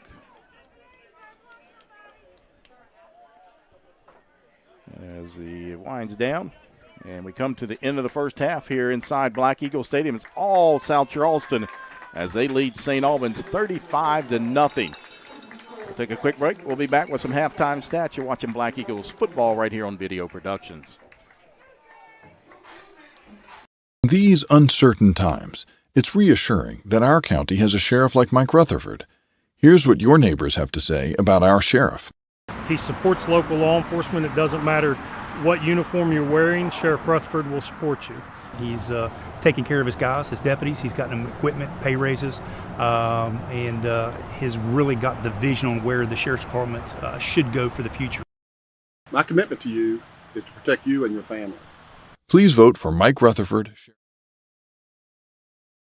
An injury at any age can be a game changer, but Marshall Orthopedics, the area's only comprehensive sports medicine practice, is ready to get you off the bench and back in the game. Marshall Orthopedics takes care of the herd. Let us take care of you. FCA has incredible impact on coaches, the teams, the players, and the community as well. It's changed our lives. It's changed mine as a husband, as a father, and as a coach. It does make an impact on our lives. FCA has become a full circle in our lives. People from all different kinds of backgrounds. If all we're going to be is a coach that happens to be a Christian, I think it's more important to be a Christian that happens to be a coach. With all that's going on, Mullen Plumbing, Heating, and Cooling wants to remind our neighbors we're here for you. We're taking extra precautions to protect you and our employees. Right now, we're offering 6-month no-interest financing to help you stay comfortable throughout this crisis. Our superior indoor air filtration options will keep viruses, bacteria, and allergens down, increasing indoor air quality, comfort, and safety. Call us today and see how we can help you. Mullen, we're comfortable when you are. Little General Stores knows West Virginia, but what some may not know is what LG is doing in your communities. And I'm here to tell you how Little General, with the strength of their 100-plus stores, is helping to enrich lives and empower families in West Virginia. Like the Norma May Huggins Cancer Research Endowment Fund, which is fighting to cure cancer every day right here in West Virginia. Locally owned and operated, LG has always been there and always will be. Little General Stores, committed to West Virginians. Boom! Jeep Adventure Days is going on right now at a Dutch Miller Jeep in South Charleston. Our end of summer sales event means there's never been a better time to buy. For a limited time, ask about 0% financing on select Renegades, Compass, Cherokees, and Grand Cherokees. Friends and family pricing for everyone is the reason Dutch Miller remains the #1 Jeep dealer in the entire state of West Virginia. So what are you waiting for? Come in today for our end of summer sales event going on now. Text or chat now at DutchMillerJeep.com. Bubble. Welcome back inside Black Eagle Stadium here on the campus of South Charleston High School. We look down at the Black Eagles marching band taking the field and taking a look at around the Metro News scoreboard. You've got a couple other games here in Kanawha County. Sissonville, Nitro, and Riverside at Capital. And we don't have a score for the Riverside Capital game, but Nitro leading Sissonville in the first half. That's noteworthy. Yeah, especially Sissonville had a nice one over Hoover, which we didn't know what Hoover was until the following week. And they beat Riverside. Yeah, exactly. They beat Riverside, which is if you take on a Class AAA team and you get a victory, Sissonville was really, their stock was high. And then Nitro, Zach Davis, really for them, offense has been kind of, which is the opposite of last year, has had struggles, but penalties has been killing Nitro right now. So good to see Zach Davis and his team ahead of Sissonville there, and maybe on to their first one this season. Maybe. Sissonville coming in at 2-0 on the season. As soon as I said that, by the way, Sissonville just went ahead 28-20. So. Okay. Well, that's a score update there. Okay, and our stat guy over here, 20-0 Riverside at the half there for Riverside Capital. And I hear that Capital's got several players, starters out tonight. So Riverside 20-0. Yeah. Over Capital. It's Capital 20-0 actually. I'm sorry. Yeah. Okay. Well, Capital. So a win by Capital helps South Charleston out in points wise. Yep. Of course, South Charleston holds on to win tonight. They'll get points from St. Albans, and those points are important. Yep. Especially on a shortened season like this. Of course, they've come out. The SSAC has told us that you need 4 games to qualify for the playoffs. Of course, South Charleston, this their third. They're set to play at Huntington on Friday, so a quick turnaround for the Black Eagles. Looking at this first half, that's pretty much what Donnie Mays needed. Get out big in the first half and kind of put it on cruise control, maybe get some reserves in there, get a little rest on the starters. Yeah, exactly. That's exactly what I was going to say. This is the perfect situation because now you can get some of those other guys in there, get them some experience, and then, hopefully get those guys off the field. Potentially a running clock, too, in the fourth. So this is the type of game you want, especially that quick turnaround. And Huntington, look, they're a young team. Billy Sills now, I think they've picked up a win over Winfield and got a win up in Beckley, the first game of the season. Just got a young team, and if anybody's going to come on, it's Coach Sills and Huntington. Those Highlanders are never an easy out, especially on the road. I mean, that's a place that is pretty impressive, and they have an impressive record there as well. So Huntington could have some things moving, the momentum they need, especially a young team, get a couple of games under their belt, and could make for an interesting contest. Yeah, Amari Felder for Huntington had a good game there against Winfield. Yeah. So they've got some talent there and some weapons. And 52-50 shootout last year.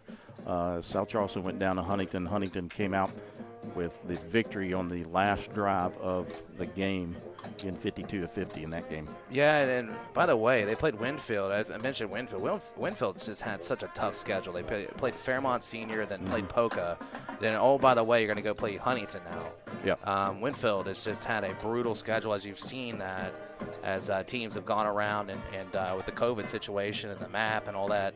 But like you said, if there's any positive about this, we're getting to see some really cool matchups. Yep.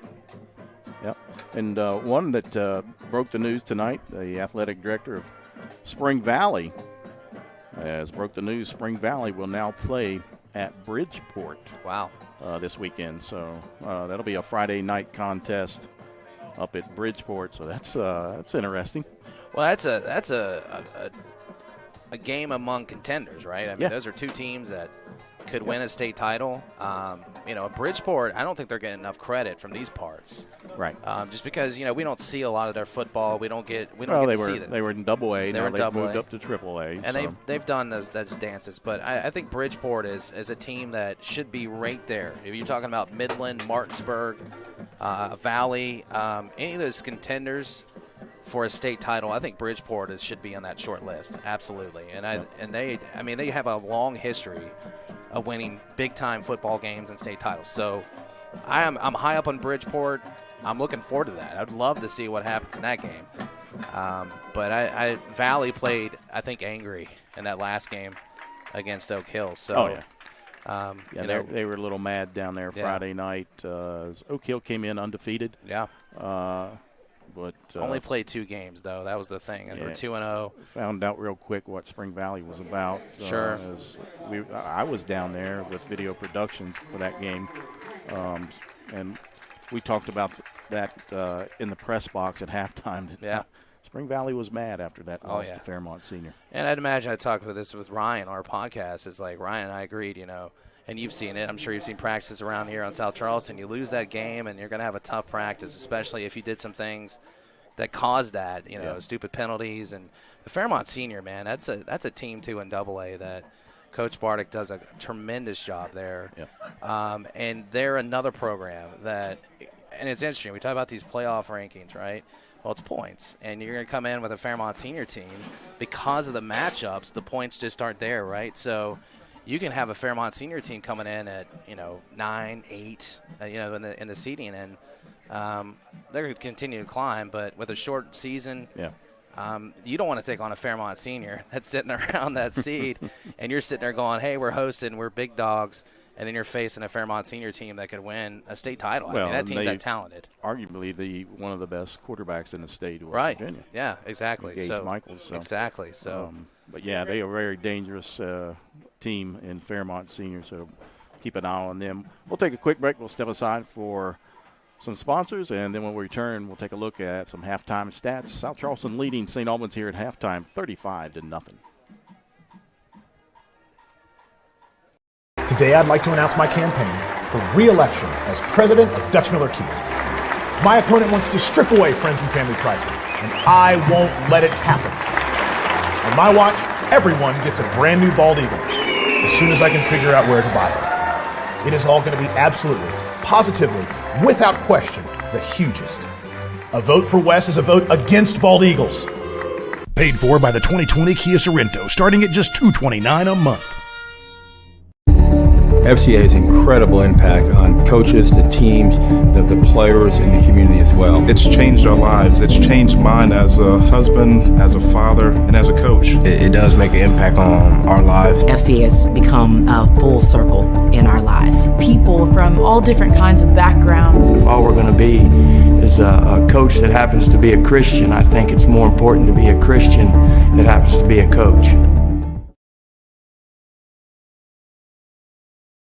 Coach Bob Huggins here at your local Little General store. As I travel this great state, it's nice to know that almost anywhere I go, there's a local Little General nearby.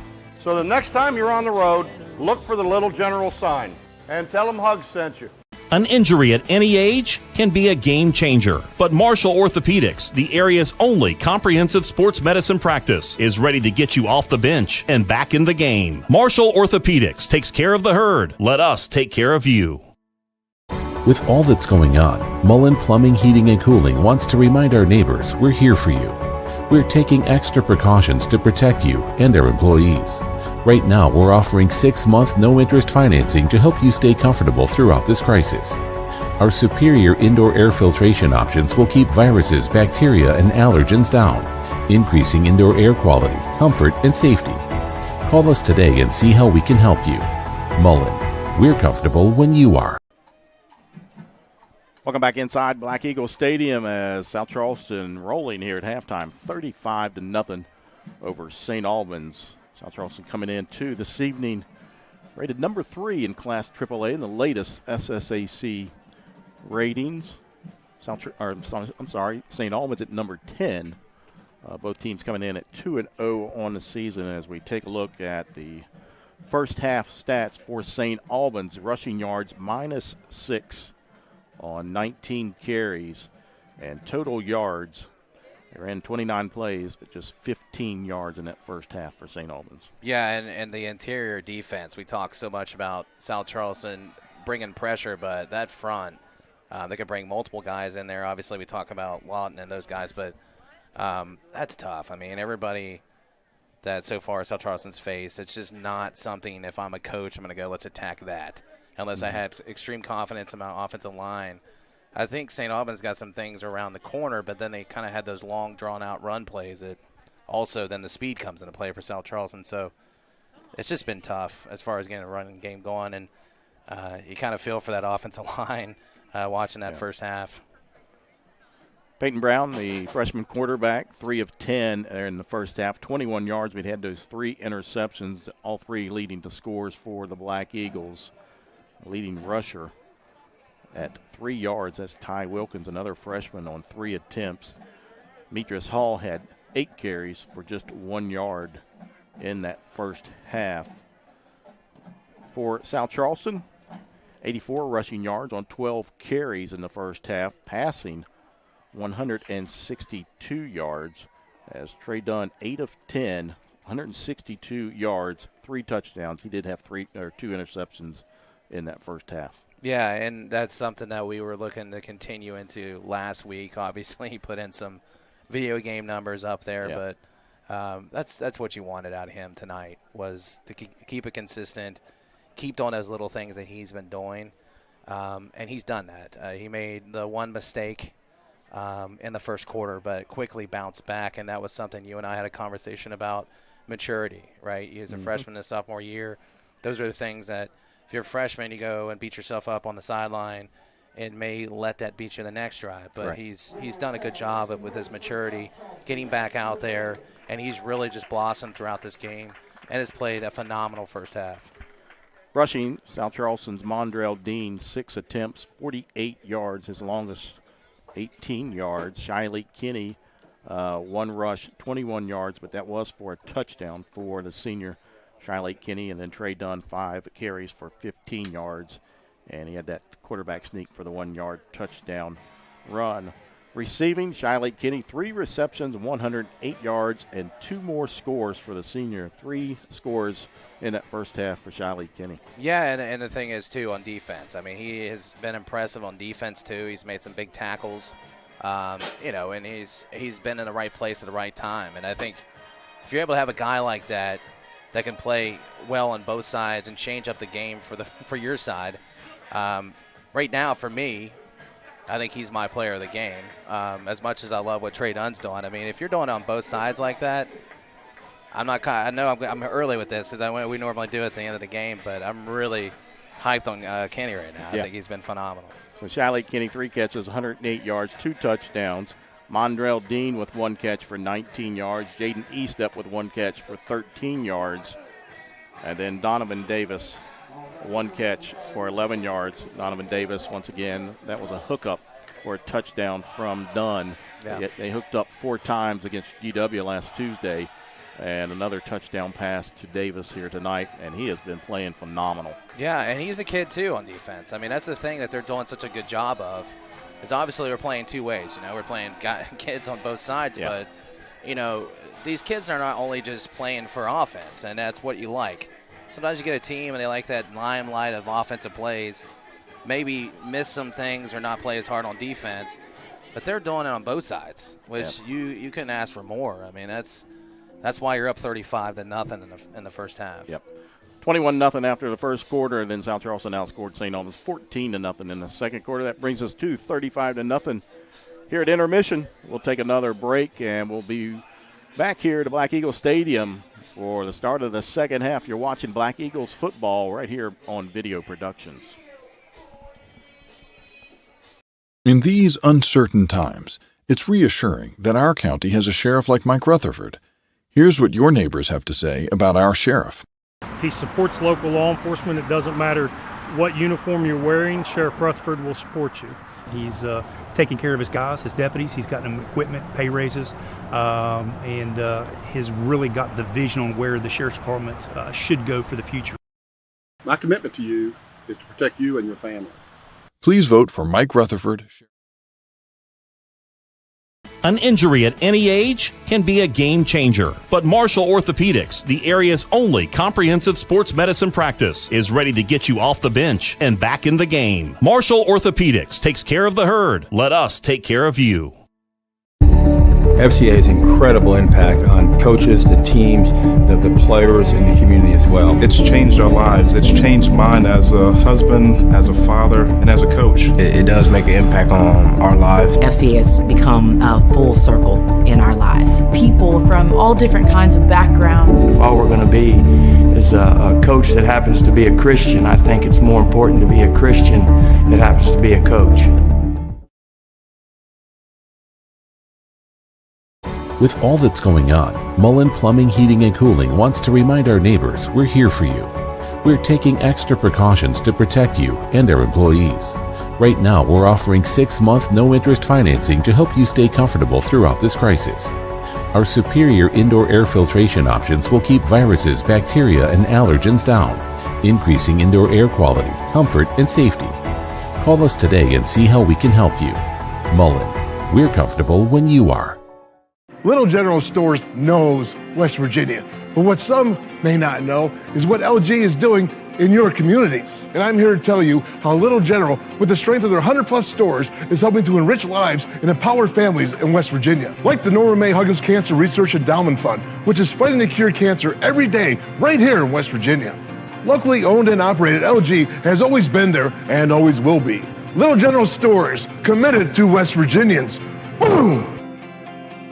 Jeep Adventure Days is going on right now, and at Dutch Miller Jeep in South Charleston, our end of summer sales event means there's never been a better time to buy. For a limited time, ask about 0% financing on select Renegades, Compass, Cherokees, and Grand Cherokees. Friends and family pricing for everyone is the reason Dutch Miller remains the #1 Jeep dealer in the entire state of West Virginia. So what are you waiting for? Come in today for our end of summer sales event going on now.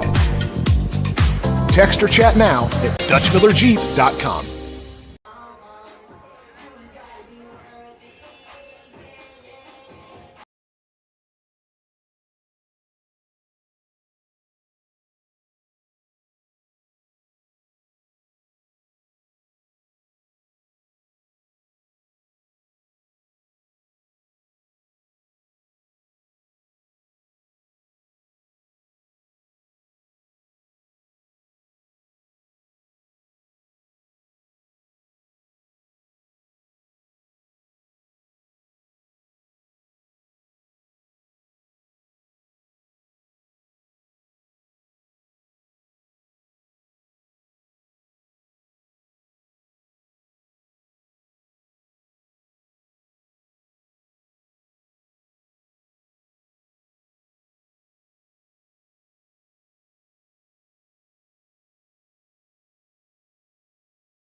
Captains meeting at midfield, and South Charleston will receive the kickoff to start the second half. Again, 35-0 Black Eagles rolling in that first half. 246 total yards of offense for South Charleston to St. Albans, 15 total yards. So that right there tells the whole story. Yeah, and then the turnovers doesn't help. St. Albans causes that all. They cashed in on every one of those as well. So just a tough night for St. Albans, but we got a whole nother half to play. You never know what might happen. Jackson Holbert will kick off for the Red Dragons as he has it teed off, and they'll try to onside kick it, but nothing going there as South Charleston covers it up at their own 46-yard line. Hunter Withrow covered that one up. St. Albans looking to catch South Charleston off. Good job. South Charleston will start on their own 46-yard line to begin the second half. Trey Dunn back out there at quarterback.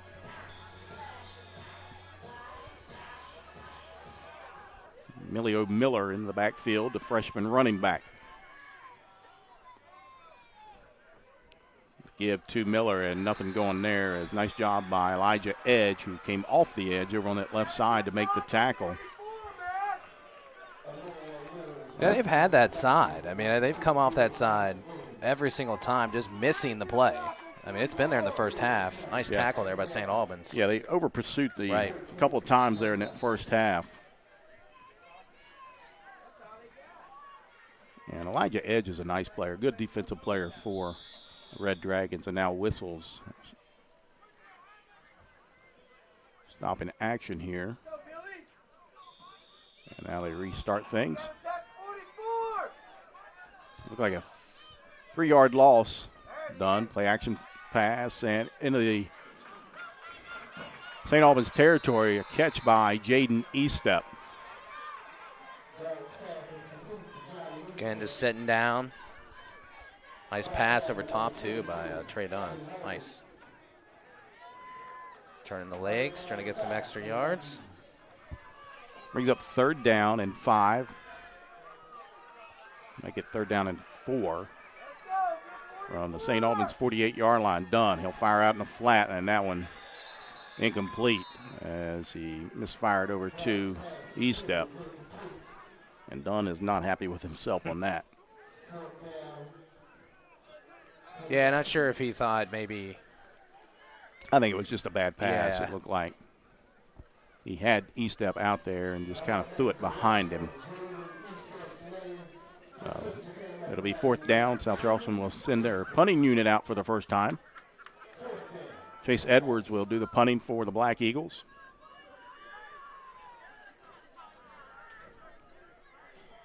As Jamel Clater and Ametris Hall back deep.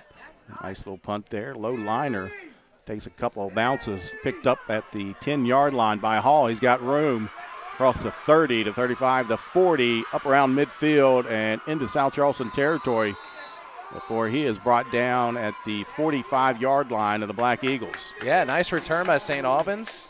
Biggest play of the night for the Red Dragons. Comes on special teams. Looked like they might have been pinned deep, but showed some speed there on the corner. Nice run back. So Demetrius Hall returns it all the way to the South Charleston 45-yard line. Gives the Red Dragons 1st down and 10. A nice start for the Red Dragons here in the second half.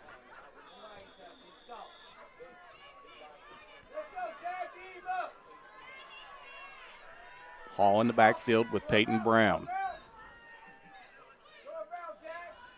Now 2 guys in motion. There's going to be a flag, and Brown is just manhandled by Joseph McAllister in the backfield. Nice play there by McAllister. That was a man play right there. And he pump faked, and McAllister was right there and just kind of threw him down. And they declined the penalty as St. Albans had two guys in motion when the ball was snapped. So 11-yard loss brings up second down and 21 for the Red Dragons. Yeah, you might be able to try again to try to get something with Brown moving out of the pocket. Now, it's been tough. You just saw that play. Pressure has been there all night long. Two receivers each side for the Red Dragons. Hall lined up behind Brown. Motion. Brown will fire over here near side to Clater.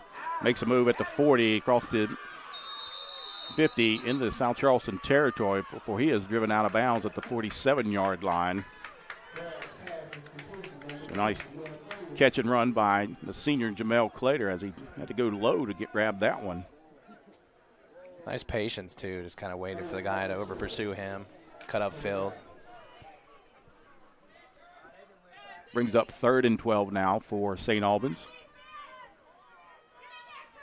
As they break the huddle, two receivers to each side once again. Jamel Clater lined up here near side. Motion to the near side. Brown out in the flat. That's Bones Johnson. Nice move by Johnson, and he'll have enough for the first down for St. Albans. Yeah, St. Albans got something going on here, but it doesn't help to miss tackles. I mean, both those plays, back-to-back plays, you miss a tackle here. Nice move right here by Bones Johnson. A little hesitation move, and enough for a first down before he's brought down by Caden Davis.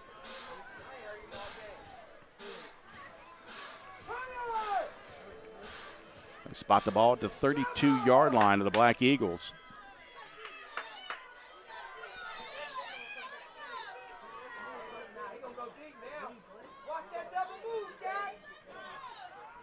The give to Hall, and not much running room. It's not been there all evening.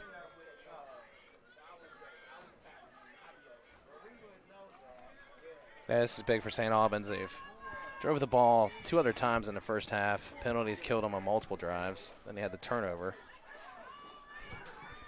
Give him a yard on the play. Brings up second down and 9. Ball just outside the 30-yard line of the Black Eagles.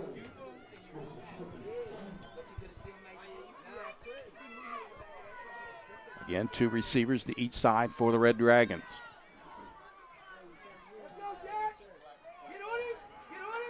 They throw it out here in the flat, and that one almost picked off by Anthony Jackson. Now, that play didn't look good from the get-go. Yeah, take a look at the replay here. And several Black Eagles in the backfield. And Jackson coming up. Again, St. Albans trying to get it out into the open areas here on the boundaries to their two receivers in Bones Johnson and Jamel Clater. A couple of successful plays, but that one just didn't look good from the start. 3rd down and 9 for the Red Dragons. Ball at the 31-yard line. Brown once again, he'll loft one up, and that is going to be out of bounds, incomplete, intended for Jamel Clater. Brings up 4th down and 9 now for St. Albans. Yeah, if you're St. Albans, maybe just trying to get the 9 yards. I mean, I think that's going to Jamel there on that one-on-one matchup. Sure, yeah. And he's shown that he can go up and get it with his frame. Ball just wasn't on target. Yeah, ball was thrown well out of bounds.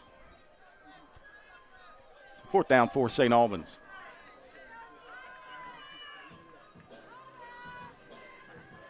Red Dragons back in action on Saturday at noon. Noon kickoff at Crawford Field as they'll host the Warriors of Riverside. That's their next game. Brown looking downfield now. That one intended once again for Jamel Clater. Through his hands and incomplete. So turnover on downs. South Charleston would take over with 8:23 to go here, third quarter, leading 35-0. So some positive things there for St. Albans, just kind of fizzled out there. I'm actually surprised they haven't gone to Clater down the middle of the field more. As you said, size. with his frame, yeah, with his size, I'm actually surprised they haven't ran that more. But just the throw off there, but that's there all day if they want it against a lot of folks they're playing this year. So St. Albans had the ball. I was looking down at South Charleston sideline, and Trey Dunn and Jaden Neestep were over here talking about it. So they were working things out amongst themselves. Snap back to Dunn. Now he's looking. Gets flushed out. Throws near side, and that one's short. Intended for Donovan Davis. Good pressure then there again on that same side by Edge. Number 44 for the Red Dragons.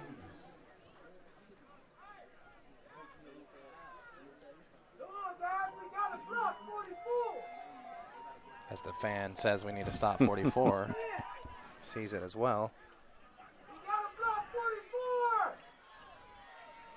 Dunn. Now throws it out in the flat, and that is going to be blown up. Nice job defensively by St. Albans. Yeah, great job there. Read that play all the way. Again, you see Edge in the backfield. His face. Forced him to get that ball out early. Helped on the tackle there. Jackson Holgert in there to lead the Red Dragons. Brings up 3rd and 12 for South Charleston. South Charleston not looking good here to start things out in the second half. 3 receivers near side. Dunn. Got a man wide open. It's Wayne Harris at the 40, and the ball is stripped out of Harris's hands, picked up by Clater. Clater at the 15 makes a move at the 10. 5, touchdown, St. Albans. Wow. And there he is again making a play. He had an interception in the first half. I'm interested to see if it was actually a completed catch before it was actually brought out of his hands. Take a look at the replay, and Harris. Yeah. He was bobbling it, but the hand. It was almost on his hip by the time. Yep. We take a look. And he tried to tuck it away, and then it came out and took a step forward. Well, that's close. Of course, no replay for the officials in this. Positive there for St. Albans, though, scoring a touchdown. The freshman Wayne Harris coughs it up, and Jamel Clater picks it up and runs it in.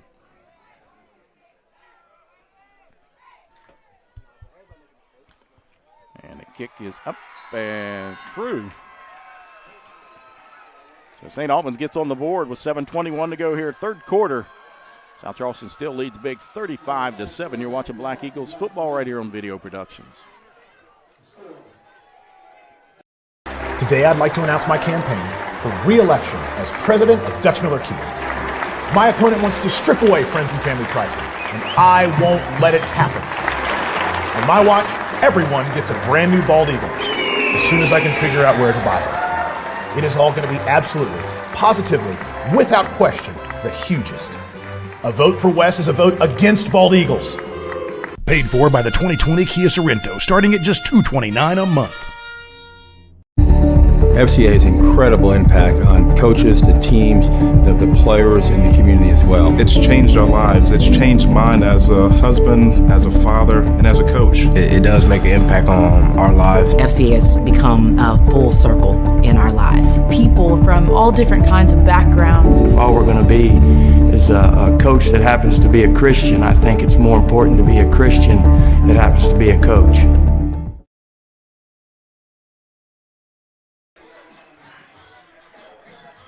Welcome back inside Black Eagle Stadium, 35-7. South Charleston leading St. Albans with a fumble recovery and taken back all the way to the house for Jamel Clater. The extra point is good.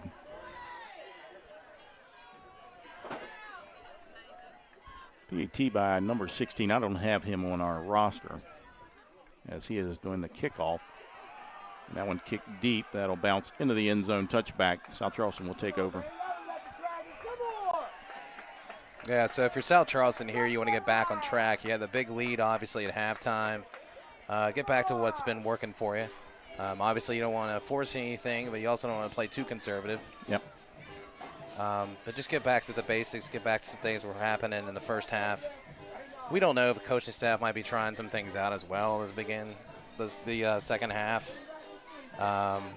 Where you're up so big, maybe try a couple plays, maybe get some guys some touches, maybe go back to something here from what's been working in the first half. South Charleston will start this drive on their own 20-yard line. 7:21 to go, third quarter action, 35-7, Black Eagles on top of the Red Dragons. Here on Monday Night Football, the give near side. Shiley Kinney, nice move there across the 30. Still on his feet, the 35, and the ball squirts out, but Kinney, does he get it back? Oh, man. And he doesn't. And coming out of the pile is St. Albans. That's Hall. We'll take a look at the replay. What a great run by Shiley Kinney. Carrying that ball, though, way to it. It's a nice play by number 20. Out by Ashton Spangler. So back-to-back turnovers on South Charleston. Back-to-back fumbles. And St. Albans ball. As they'll start this drive on the South Charleston 42-yard line. See if the defense 43 can step up here. Two receivers to each side. Brown in the shotgun. Motion to the near side. And he fires and completed. And now another flag, and I believe that's going to be a roughing the passer.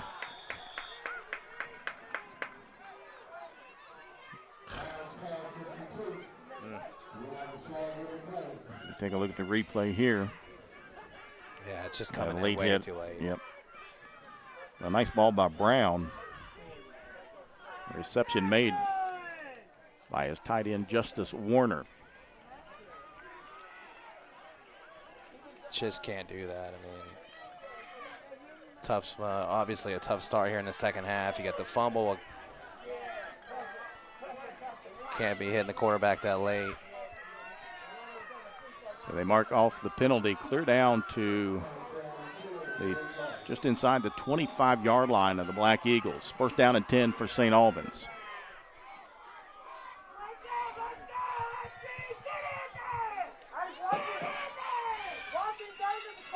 Brown near side, and nice job as the pass was broken up by Anthony Jackson. Yeah, Jackson's been making some really good plays all night long. Jumps in front of it, too. That's what I like. He did not let him get position. That's a big-time play on a big-time player. Yep, nice play by senior defensive back Anthony Jackson. Brings up second down and 10 for the Red Dragons. Ball placed again just inside the 25-yard line of the Black Eagles. Jackson Holbert now lined up behind Brown. Got one-on-one on the outside with Clater. Brown chucks one into the end zone. That is picked off at the 1-yard line. That's going to be a big return for the Black Eagles. Keep going. And Donovan Davis returns it all the way back to the South Charleston 47-yard line. The senior, Donovan Davis, coming up big once again. That's how you respond. Ball is hung up. Again, that awareness by the defense, stepping up big again. That's the 5th turnover for the St. Albans Red Dragons tonight. That is outstanding.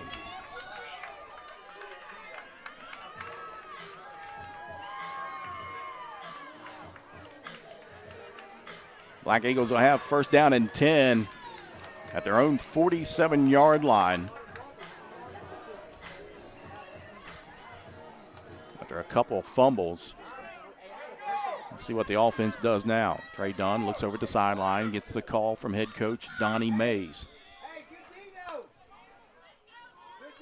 3 receivers to the near side. The give right up the middle, a big hole for Mondrell Dean. He's got the first down inside St. Albans 40-yard line down to the 39. for Mondrell Dean. There you go. Use your workhorse. That is the way to do it. Nice push up front. Nice gap up the middle. Nice blocking up front. Very nice. By that offensive line, Nigel Amberg at the right guard position.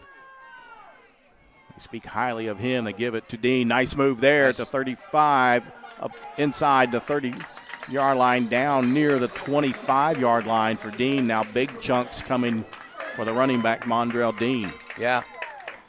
Again, nice up front. I mean, nice blocking scheme there. Did his little jab step. We've seen that a time or two. Keep feeding him as long as he's getting Cody yardage. Buckley at the center position. Nigel Amberg at the right guard. Hunter Burns at right tackle. Over on that right side. Of course, Zach Moore and Xavier Bosley. Play action to give to Jaden Estep. Nice gain there on first down.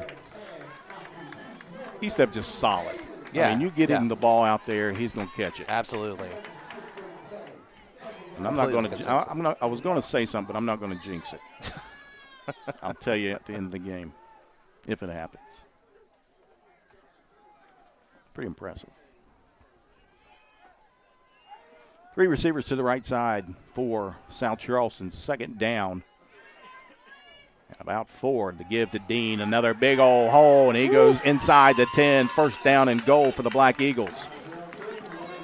Yeah, I got a feeling at that line for St. Albans, they've been on the field a lot. And that time, they go over the left side. Xavier Bosley, 6'5", 300 pounds. Zach Moore, 6 foot, 340. Dean's going to come out. The old Wendy's commercial, where's the beef? Right there it is. Bringing Miller in here. It's Miller time.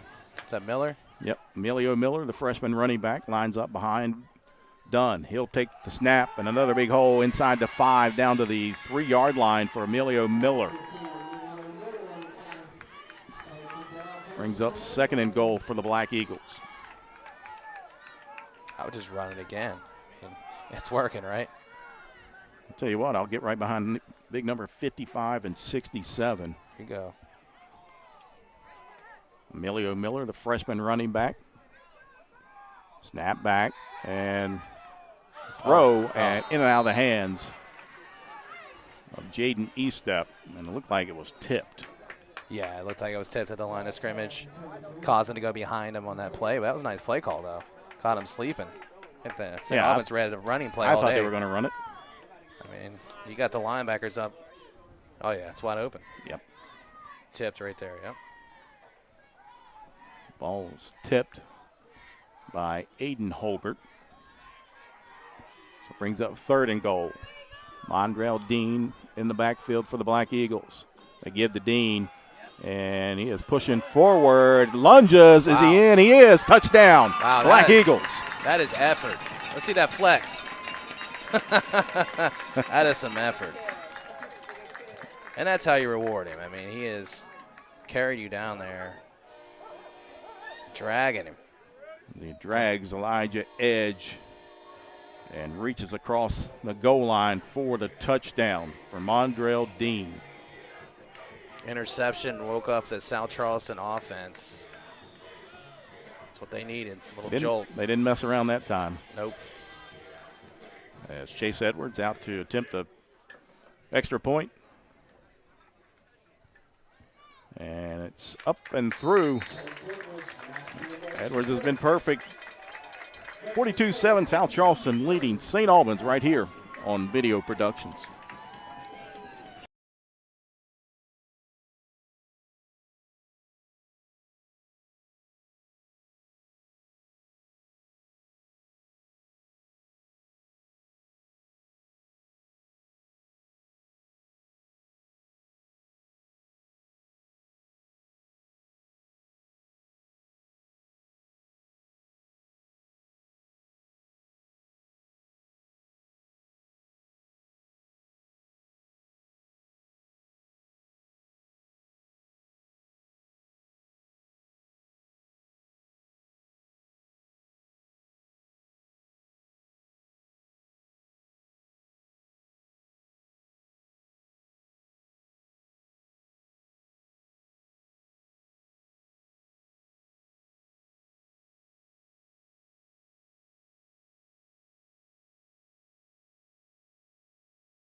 7 plays, 53 yards for the Black Eagles, capped off by a 2-yard touchdown run by Mondrell Dean.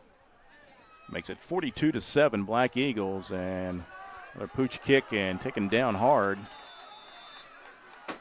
Just shy of the 40-yard line, I believe. It's our guy, Jay Ernest Keys. There he is. He's pumped. Look at him. He's going to tell you about it. Bringing that energy. As you see in this replay here. Nice tackle. Yeah. Hey, where are you going? Returned by Chris Marquardt. As they place the ball.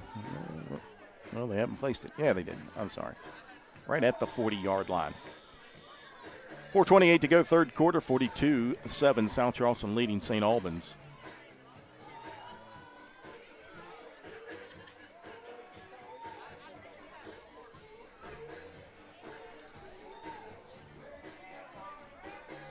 Red Dragons in no hurry to get out there. They have Jamel Clater lined up. Now they put him in motion. They fake it to him. The give. The ball is loose. It looks like South Charleston has that might ball. Went into the hands of Hunter Withrow. Another bad exchange and a turnover as we take a look at the replay. 6 turnover for St. Albans tonight. They motion Clater, fake it to him, and it never got into the hands of Hall, but it went right into the hands of Hunter Withrow. Nice snag there, right? Another heads-up play by South Charleston. So South Charleston will take over at the St. Albans 40-yard line, leading 42-7. It's like I'm going to put Kenny back. And they're moving him out. Yep. I thought he was going to go back. Okay, they got Miller back there, don't they? Miller once again in the backfield to Dunn. And now whistles. And a timeout called by head coach Donnie Mays. St. Albans had a little bit something going there, a couple of turnovers. Of course, the scoop and score by Jamel Clater got them on the board, and then they got another turnover on a fumble, but couldn't do anything with it. Gave the ball back to South Charleston on downs, and South Charleston takes it right down the field and scores. Yeah, in a couple of those balls, Brown, obviously being a freshman quarterback, he's hung a couple up there, but he's had some opportunities, and Clater's had a great game. I mean, he hasn't had the stats, but that you're used to, but he's done some things on defense. But South Charleston's done a good job of taking essentially their playmakers out of this game with their pressure, and then obviously the turnovers. I mean, there's been 6 turnovers in this game, and I don't care who you're playing. It's tough to win a game if you turn the ball over that many times. I correct myself. That wasn't a turnover on downs. It was an interception by Donovan Davis, brought back to the 47-yard line. Which is something that South Charleston's done a good job of so far this season. Make a mistake, you have some hang-ups, but then you bounce back and make a big play. Yep. First down and 10 for the Black Eagles from St. Albans' 40-yard line. Bad snap, but Dunn able to snag it, and no gain on the play. Freshman running back Emilio Miller. Got some big-time playability, too. Kid can get out and run.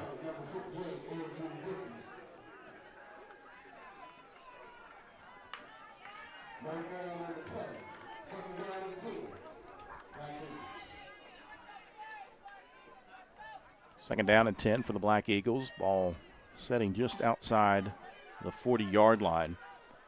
Under 4 to go here. Third quarter action inside Black Eagle Stadium right here on Video Productions.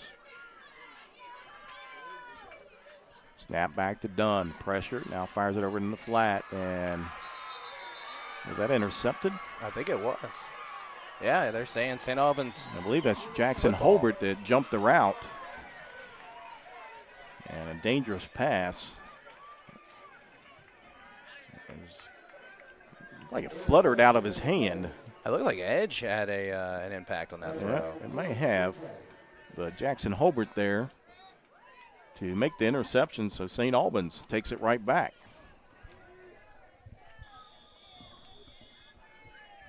What is that, the third interception for Dunn? Yep. 7 interceptions on the evening between the two teams. South Charleston came into the night with 5 interceptions in the first 2 weeks of play. Now they've added 4 more tonight. Now we've got a whistle, and that's going to be a delay of game on St. Albans. Play clock. It's tough down to 0. Coming out of a turnover. Yeah. You run your offense out late. Can't get the play in. Just hadn't been their night. That'll back them up 5. It'll be first down and 15 at the 39-yard line. 3 receivers up top. Jamel Clater split to the right. Pressure. Zachy Lawton. Now Brown, nice move there by Brown, but unable to escape Jason Barnett and J. Ernest Keys. Oh, there's a late flag throw?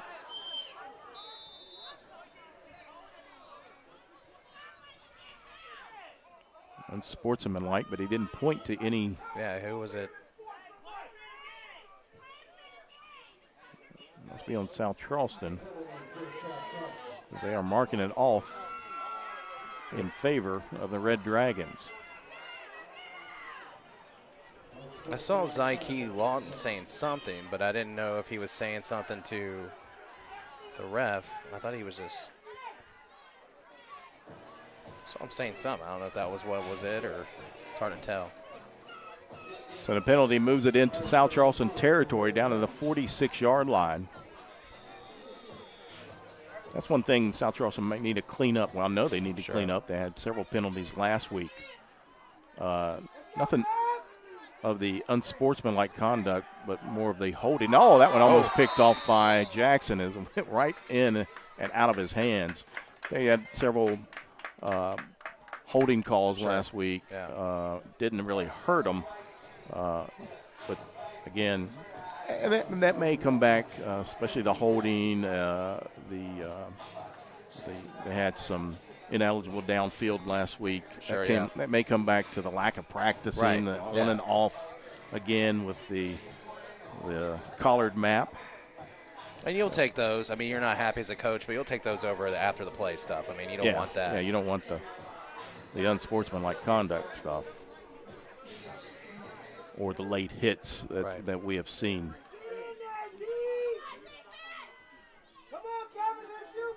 Second down and 10. And the give to Hall. And he'll fall forward for a gain of about 4. Up to the 43-yard line of South Charleston. The clock continues to wind here in the third period. Not giving up on the running game. I'll give St. Albans a lot of credit for that.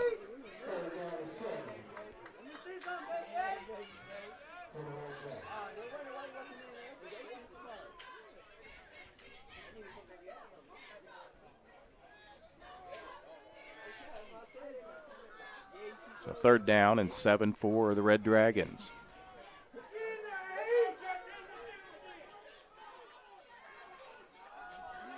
Brown, he is hit and breaks the tackle. Finally gets it out to Holbert, but that is going to be incomplete as he was. Man, he took some big hits. On that. And he remains down on the turf as we take a look at the replay. You got Zachy holding on to a jersey. Big hit comes and then right coming there. in as he jumps up in the air and gets laid out. And you don't want to see that. That'd be the rib area there. Yep. We'll take a quick break. You're watching Black Eagles football right here on Video Productions.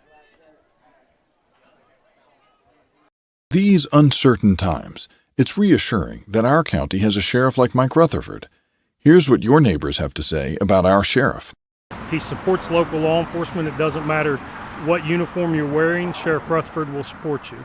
He's taking care of his guys, his deputies. He's gotten them equipment, pay raises, and has really got the vision on where the Sheriff's Department should go for the future. My commitment to you is to protect you and your family. Please vote for Mike Rutherford.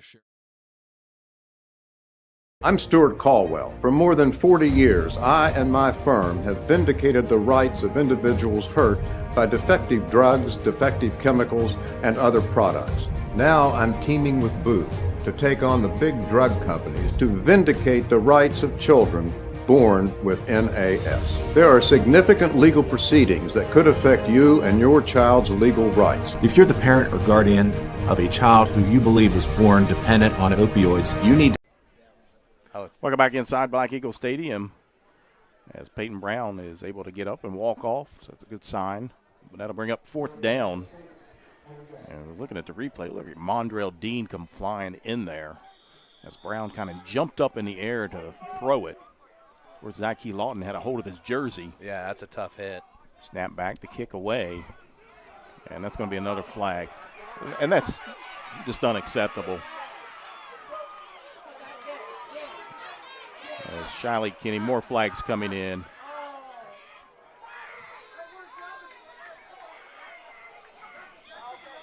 And now another flag. As we've got laundry everywhere as jawing going on.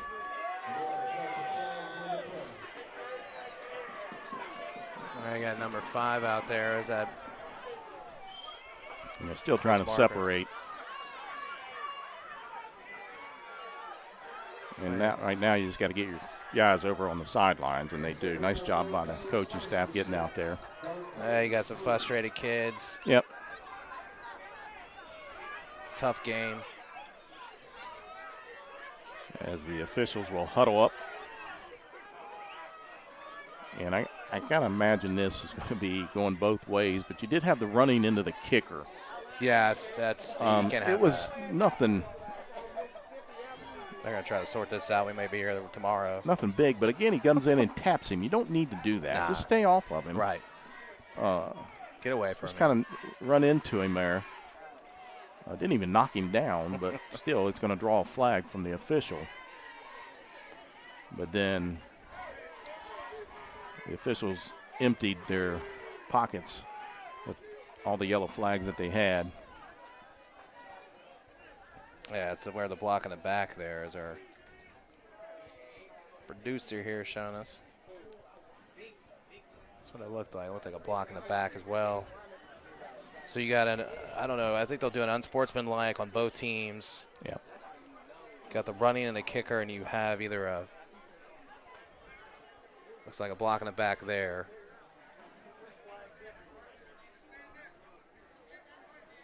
There's definitely nobody's flag left in their pocket.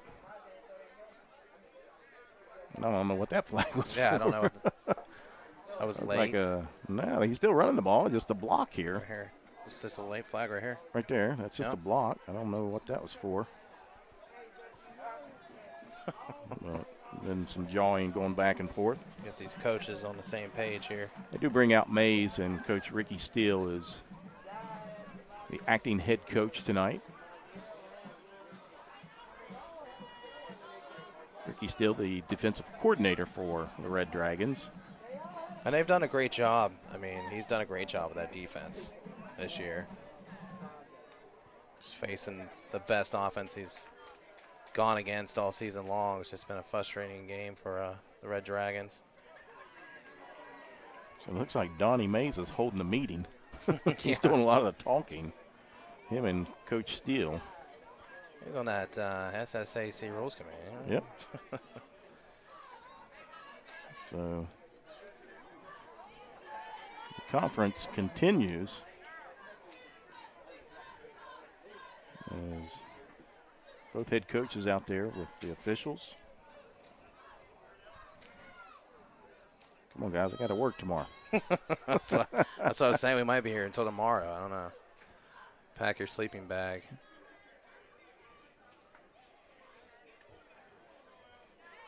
I think they're pointing out both coaches what they want to do here.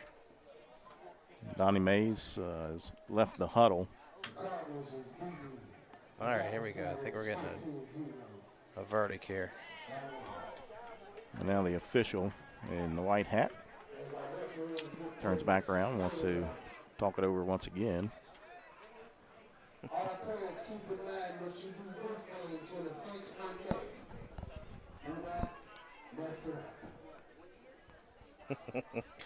Fumble.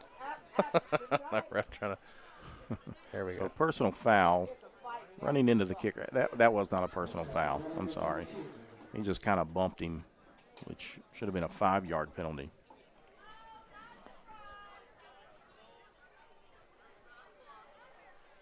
Blindside block on South Charleston is waved off.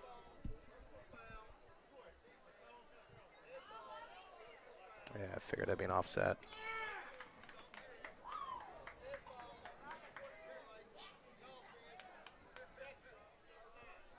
So we have ejection. I believe he said number 9 of St. Albans. Shane Young. That's a senior, too. I believe he said number 9. Kind of hate to see that because it was going both ways here. Yeah. And to point one person out, unless they really did something out there that we didn't see. Right. So the person, I believe the penalty will be the roughing the kicker. Yeah. Which would be an automatic first down for St. Albans. Which I'm with you. I mean, no matter what, if it was a personal foul or not, you got to stay away from the punter. Yeah, especially now. I mean, there's no reason to be rushing the punter. You're up 42-7, and I get it. I mean, you're playing hard, right? And you can't fault the effort, but you gotta be a little bit smarter.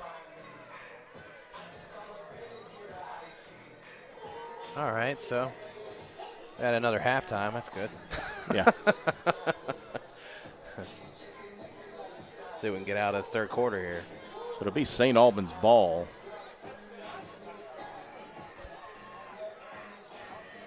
And Donnie's out here still talking to the official about something.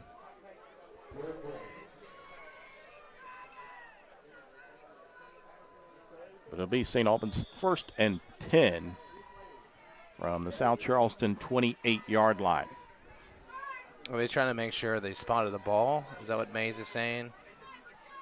That where the ball was?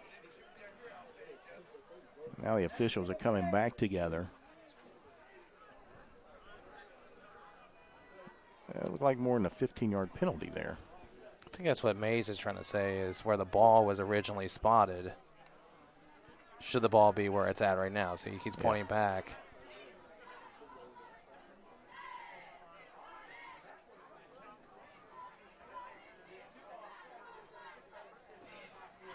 I think he's trying to say they should replay the. No, that'd be a first down, but you'd still have. Because he did call a personal foul. Right. Roughing the kicker. So it'd be a first down.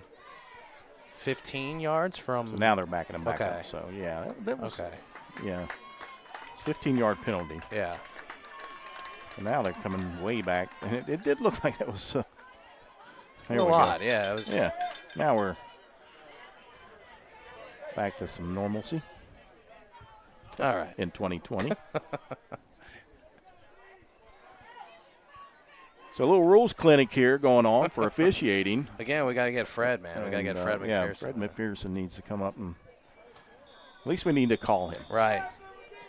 Him or Andy. First down and 10 for St. Albans at the 43-yard line. Snap and a big rush, and Zyke Lawton is going hunting. And Brown, that's going to be an intentional grounding as that ball never got back anywhere near the line of scrimmage. And big old Zyke Lawton was on the hunt. Should have been some Halloween music playing in the background for that one. The crowd liked that one. That's that moment where you yell, blow the whistle, right? You got to think Peyton Brown's like, hurry up and blow the whistle. And, I mean, he didn't even have time to turn his shoulders, square his shoulders, and throw it downfield. As Lawton was pursuing quickly. And that penalty will drive them all the way back to their own 27-yard line. So after you have all this, they bring the ball back, and now you have an intentional grounding, which pushes them even further back. Wild third quarter. One of the longest third quarters we've had here last couple of years. Second down and forever, and the give to Holbert. Nothing going there.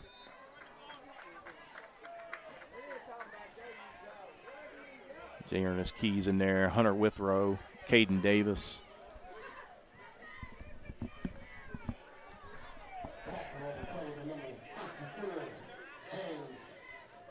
Getting some kids in there. James Butts is in there, number 54. He was in there in that last defensive series for the Black Eagles.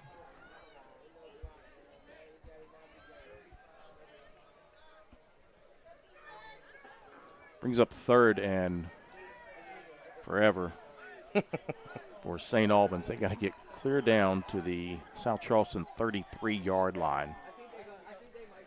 Third and 42, Brown. He rears back. That'll be intercepted at the 50-yard line by Anthony I'm sorry, that's Donovan Davis. Donovan Davis, he's got a little room. Makes a cut back towards the center to the 5. Touchdown, Black Eagles. Wow. Donovan Davis. What a play. 50-yard pick six to the house. That's how you respond after a couple of bad plays there. That is outstanding. Turn it upfield. Nice block. Nice Donovan block Davis stays in bounds. Has a seam there inside the 20 and cuts back to the center of the field and into the end zone for the pick six. That was That's nice. The third pick six of the season for the Black Eagles. Like I said, you don't just get the turnover. You're looking to get upfield and potentially turn it into a big play like that for a touchdown. Chase Edwards in to attempt the extra point for the Black Eagles. Black Eagles came in tonight averaging 48 points a game, and that one up and through to make it 49 points for South Charleston. They lead St. Albans 49-7. You're watching Black Eagles football right here on Video Productions.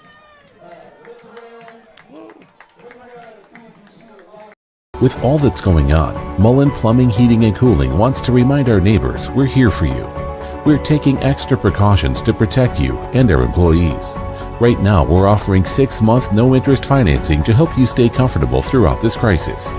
Our superior indoor air filtration options will keep viruses, bacteria, and allergens down, increasing indoor air quality, comfort, and safety. Call us today and see how we can help you. Mullen, we're comfortable when you are. An injury at any age can be a game changer, but Marshall Orthopedics, the area's only comprehensive sports medicine practice, is ready to get you off the bench and back in the game. Marshall Orthopedics takes care of the herd. Let us take care of you. Coach Bob Huggins here at your local Little General store. As I travel this great state, it's nice to know that almost anywhere I go, there's a local Little General nearby. So the next time you're on the road, look for the Little General sign and tell them Welcome back inside Black Eagles Stadium. South Charleston leads big over St. Albans 49-7. That's another pick six for the Black Eagles defense. This time senior Donovan Davis picks off Peyton Brown at the 50-yard line, weaves his way all the way down and into the end zone. PAT is good by Chase Edwards. As the ball was taken down inside the 15. Nice gain there on the return, but then abruptly brought down just shy of the 35-yard line. I believe that was Drew Whitman on the return. Back at the 11-yard line. A big hit there. And brought down by J. Ernest Keys out there on the tackle.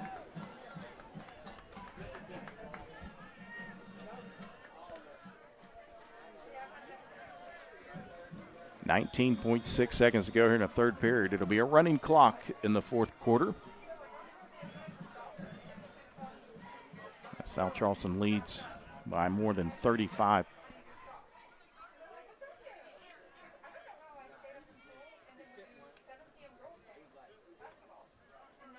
St. Albans will start this drive on their own 33-yard line.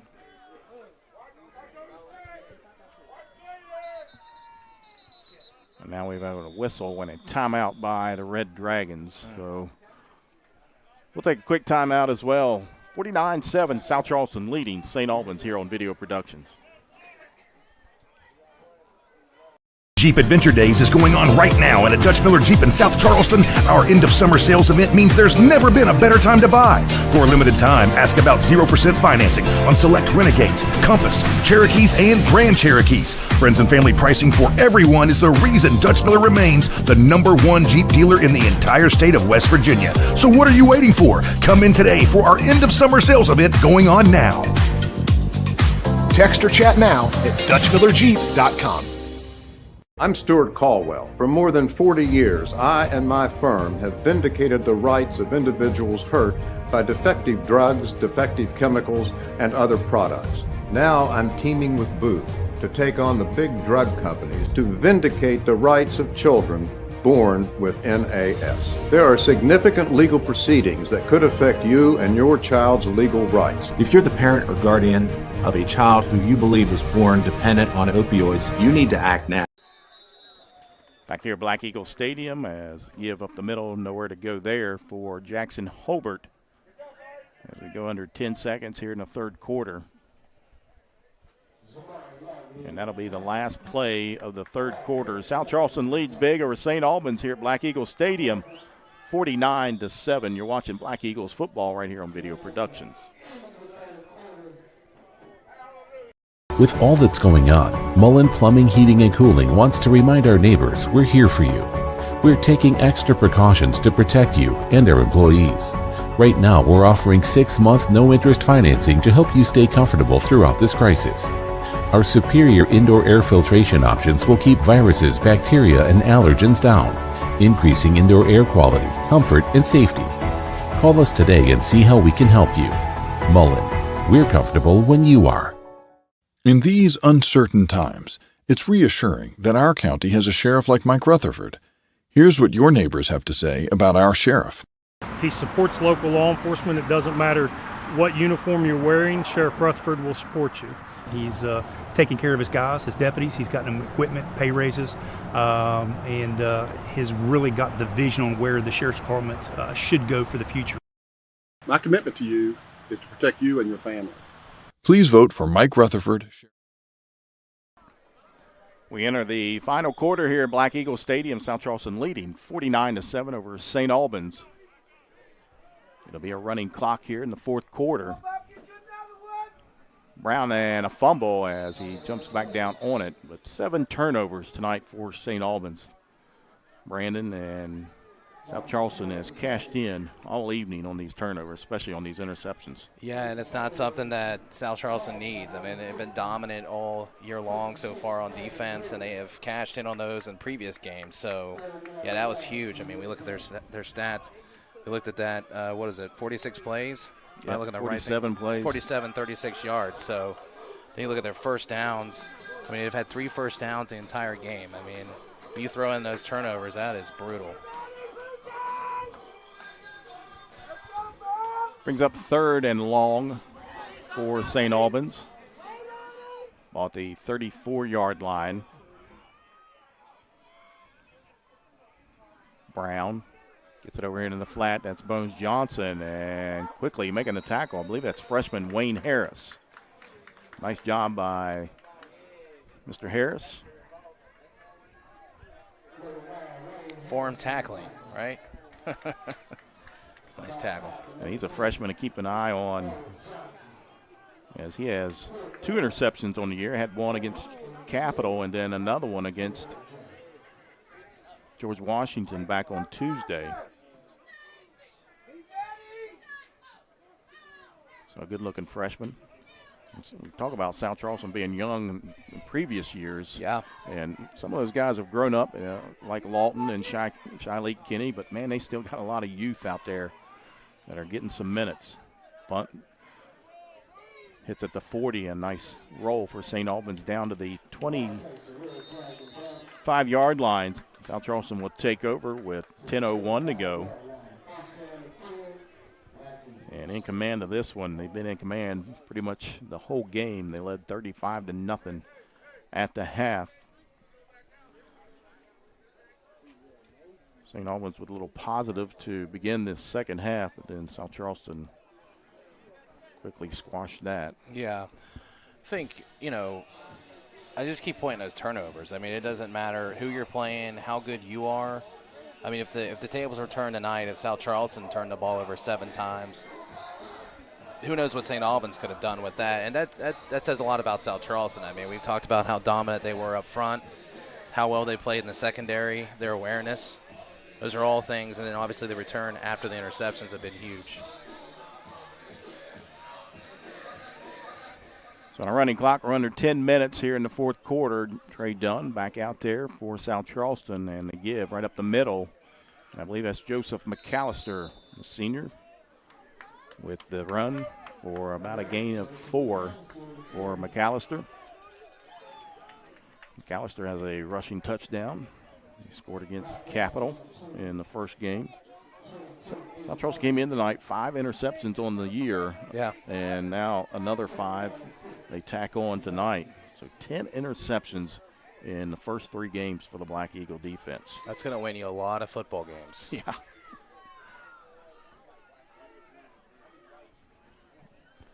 As the Black Eagles in no hurry to snap it. Play clock winding down close to 10 seconds. And Dunn lets it wind down before he snaps it with 3 seconds on the play clock. The give right up the middle to Joseph McAllister up near the first down. It's going to be close. Nice run. Close enough for them to stop the clock. And I believe that's going to be a first down, and it is. First down, South Charleston.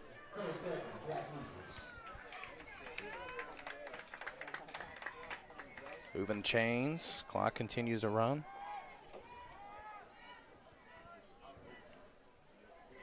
Again, a running clock here. Lead is 35 or more. Trey Dunn, once again, letting the play clock wind. As he snaps it with, again, 4 seconds in the give to McAllister, and a big gain there for McAllister, about 8 yards. Yeah, he was almost gone on that. That was a nice touchdown-saving tackle, possibly. Joseph McAllister, you don't see much in the backfield, but when he gets an opportunity, he's north-south runner. That's what you like. No one wants that side-to-side run. No, he's not one out there to make any east-west moves. It's all north-south for Joseph McAllister.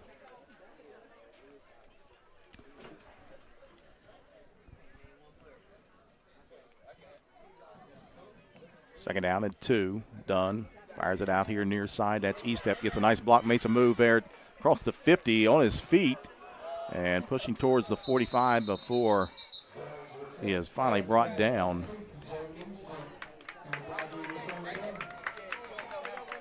Nice Good enough move for another first down for South Charleston. That was a nice move. Estep. We talked about the consistency with him. He is always there by that marker. Had an 80-yard touchdown reception last week against George Washington. And I've seen the video from several different angles. I still don't know how he caught that ball. He was interfered with. The flag came out. Yeah. He still makes the catch. And it's just, I still don't know how he did it. He had a big catch, circus catch last year against Capital at Lately Field. Right. It was very impressive. Big hole over the right side, and that is Shiley Kinney. Stays on his feet, breaking tackles, and down inside the 30 to the 27-yard line for Shiley Kinney. This continues to impress tonight. Nice run. Look at that tackle. We talk about his speed, but he's strong too. Oh, yeah. Tell you what, strength and conditioning coach here at South Charleston, Lamar Martin, has really turned things around inside that weight room. Yeah. And you see it. You see it on the field. Yep. Saw a lot of progress back in the wintertime for the Black Eagles, and then the COVID-19 pandemic hit. And if you talk to Coach Martin, it kind of took him a step back, obviously, for every team. And he says, man, they're just working hard in the weight room. And you can tell out here on the field. First down and 10 for South Charleston. All at the 27-yard line of St. Albans as the clock continues to run and the play clock down under 5 before they snap it to give over the right side. And upended for a short gain is Joseph McAllister. And on that tackle was Gage 90.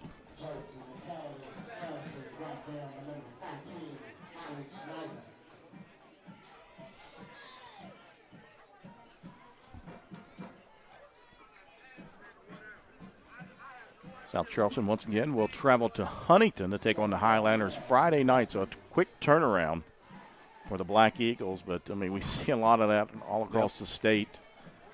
Teams playing on a Monday or a Tuesday and a quick turnaround playing Friday or Saturday. Yeah, and we talked about this game. This helps having this type of game because you're done. Now they're running a little option to Kenny, and he is upended around the 20-yard line. That'll bring up third down for South Charleston. But, yeah, like you said, this is the type of game you wanted for that quick turnaround. If you're South Charleston, still tough. It's tough to play a Huntington team. Yeah, I think in a Huntington team that is improving. Right, they are. They have, I think, you know, and you think we talked about how young they were in a different type of year like this. I mean, that's asking a lot. Play clock winding down, close to 10. For 14 on the big clock here in the fourth quarter. South Charleston leading 49-7. Snap and the give to Kenny over the left side. The stiff arm down inside the 15 and inside the 5. And nice tough running by Shiley Kenny. Yeah, lower the shoulder on that one. Senior Shiley Kenny along with fellow seniors Donovan Davis, Zyke Lawton, those guys, I mean, they're playing on a different level so far here. And I'm sure it's been talked about. The next day is not always certain that you will be playing. Right. So take advantage of today. And those three right there have been leading the way. Guys have been hungry. I mean, you've seen it. Yeah. First and goal to go. Ball at the 4-yard line. McAllister straight ahead and near the end zone and just short of the goal line.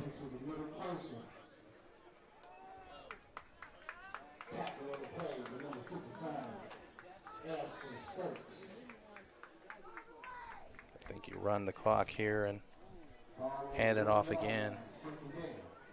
Ball placed at the 1-yard line. South Charleston takes their time here. 2:35 on a running clock. And South Charleston will be back on video productions on Friday night. As you can watch that game against the Highlanders right here on Video Productions Facebook page. Snap to give to Kenny, makes a move, and is he in? Now they have him down at the... Just shy of the goal line, the official says.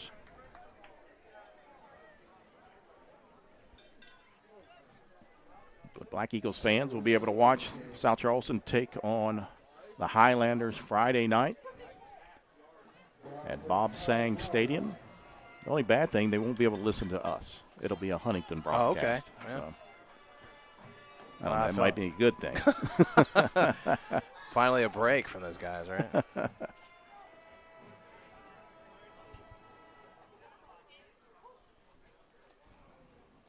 Dunn looks over, gets the play call from head coach Donnie Mays. Snap back to give to Kenny, and they'll run it in from 1 yard out. Shiley Kenny, I believe that's his fourth touchdown of the evening. 2 through the air and 2 on the ground. Yeah, big night for him, and I guess he's my guy, right? I already picked him for player of the game. Player of the game, so gave that away early, but I'm sticking with it, man. He's made plays with on offense and defense tonight. Senior Shiley Kenny, 4 scores tonight for the Black Eagles. Again, 2 through the air and 2 on the ground. Snap back, Edwards, and up and through, and he has been perfect tonight for kicker Chase Edwards. It makes it 56-7. South Charleston big on St. Albans, and we'll stay right here. And Brandon, just an impressive showing, especially there in the first half for the Black Eagles tonight. Yeah, I think they've done everything that was needed to win. I mean, we talked about the defense of South Charleston against St. Albans offense, vice versa. Those were the things we wanted to see because both teams have played well on both sides. I just felt like going into this was a huge game for St. Albans to really prove that they belong in playoff consideration. And, unfortunate the turnovers, some of the penalties down the stretch. But it's just been tough going. I mean, I really felt like that defense for South Charleston was really the difference. I mean, the offense played well, but the defense was a huge difference in this one, and they stepped up huge tonight. 405 total yards for South Charleston with that last series. 11 plays, 76 yards, capped off by a Shiley Kinney 1-yard touchdown run. With 1:22 to go.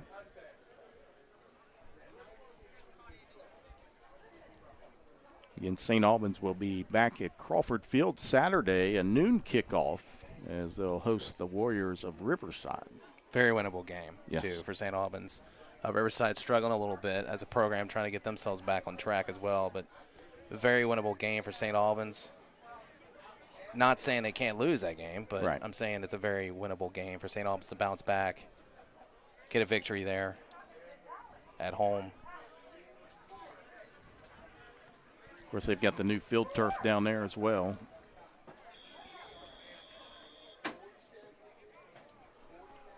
Flowers will kick off. And it kicks this one deep. Bounces at the 10. Checks up at the 5-yard line. Picked up by, it's like Bones Johnson. He'll just run it out of bounds. Bones Johnson, one of the basketball players. Good athlete. Head coach Brian England. He's got a smooth little jumper from the 3-point. He gets over in the corner, just sits there. Defense loses him. And he just sits over there, takes it, and just silky smooth. Sounds like me as a player. I was never a guy that was going to kind of sit over in the corner. Yeah, let me just fire a couple shots up. I knew my role. But shout out to Coach England, man. He's done a great job. Oh, my goodness. With St. Albans basketball. It's unfortunate that we didn't have the tournament because I really would have liked to see those guys play. But shout out to him. He's doing great things there at St. Albans, and so is Coach Watts. A couple of young coaches for St. Albans doing wonderful things down there at St. Albans. But tonight it was all Black Eagles. South Charleston will run their record to 3-0 on the season. St. Albans will drop their first. They'll go to 2-1 as the final seconds tick off the clock. Brown takes a knee, and that will do it here inside Black Eagle Stadium. South Charleston with a big victory, 56-7 over St. Albans. We'll take a quick break, and we'll return. We'll recap everything that's happened here tonight. You're watching Black Eagles football right here on Video Productions. Today, I'd like to announce my campaign for re-election as president of Dutch Miller Kia. My opponent wants to strip away friends and family pricing, and I won't let it happen. On my watch, everyone gets a brand new bald eagle as soon as I can figure out where to buy it. It is all going to be absolutely, positively, without question, the hugest. A vote for Wes is a vote against bald eagles. Paid for by the 2020 Kia Sorrento, starting at just $229 a month. I'm Stuart Caldwell. For more than 40 years, I and my firm have vindicated the rights of individuals hurt by defective drugs, defective chemicals, and other products. Now I'm teaming with Booth to take on the big drug companies to vindicate the rights of children born with NAS. There are significant legal proceedings that could affect you and your child's legal rights. If you're the parent or guardian of a child who you believe was born dependent on opioids, you need to act now.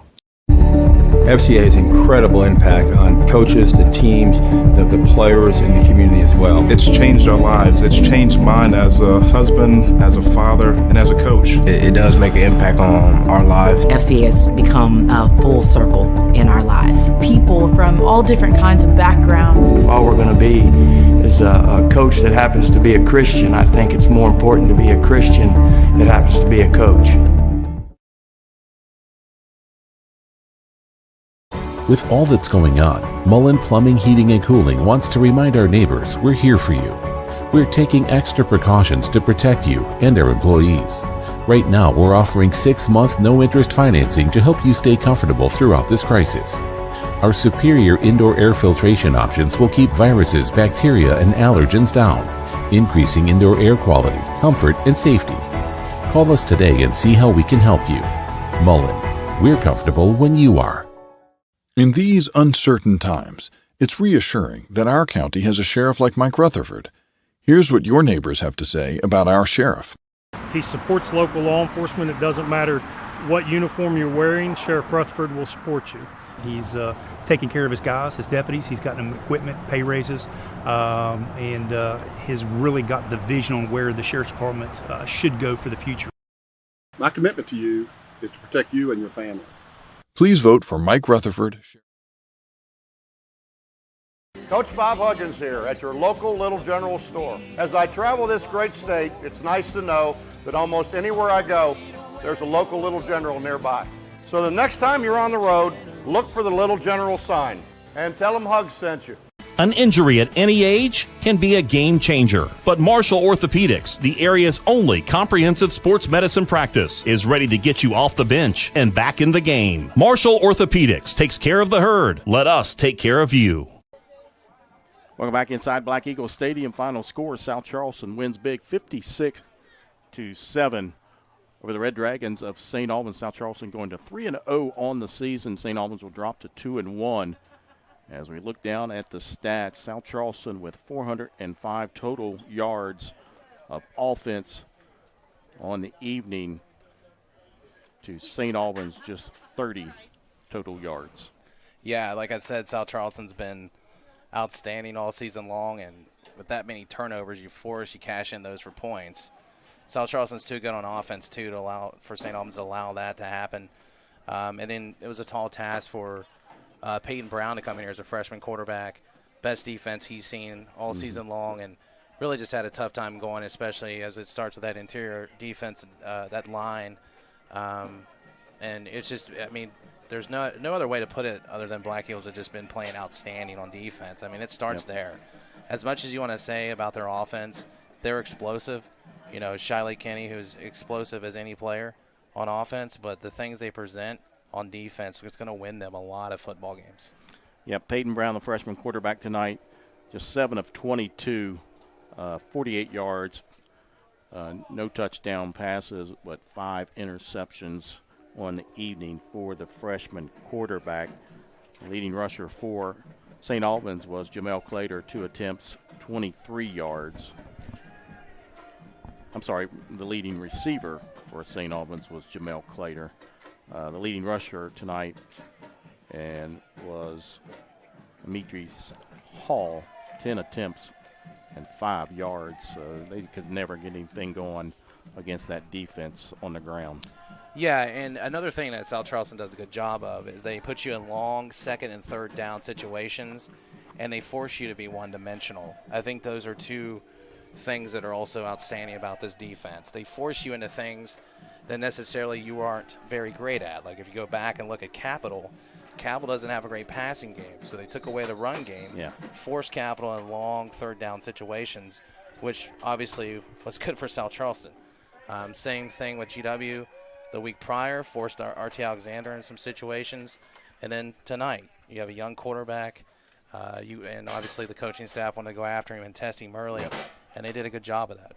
Yeah, defensive coordinator for South Charleston, Jeremy Harrison, has done a wonderful job has 10 interceptions in the first 3 games for the Black Eagles. For South Charleston on the evening, quarterback Trey Dunn, 13 of 19 for 189 yards, 3 touchdowns. He did have 3 picks tonight for Trey Dunn. Rushing, Mondrell Dean, leading rusher tonight with 10 carries, 88 yards, and a touchdown. Shiley Kinney with 7 carries, 86 yards, and 2 touchdowns. Joseph McAllister finishes with 5 carries, 23 yards, and then Trey Dunn with 5 carries for 15 yards. Receiving tonight, Shiley Kinney on top of the list once again. 4 catches tonight for the senior, 105 yards and 2 more scores.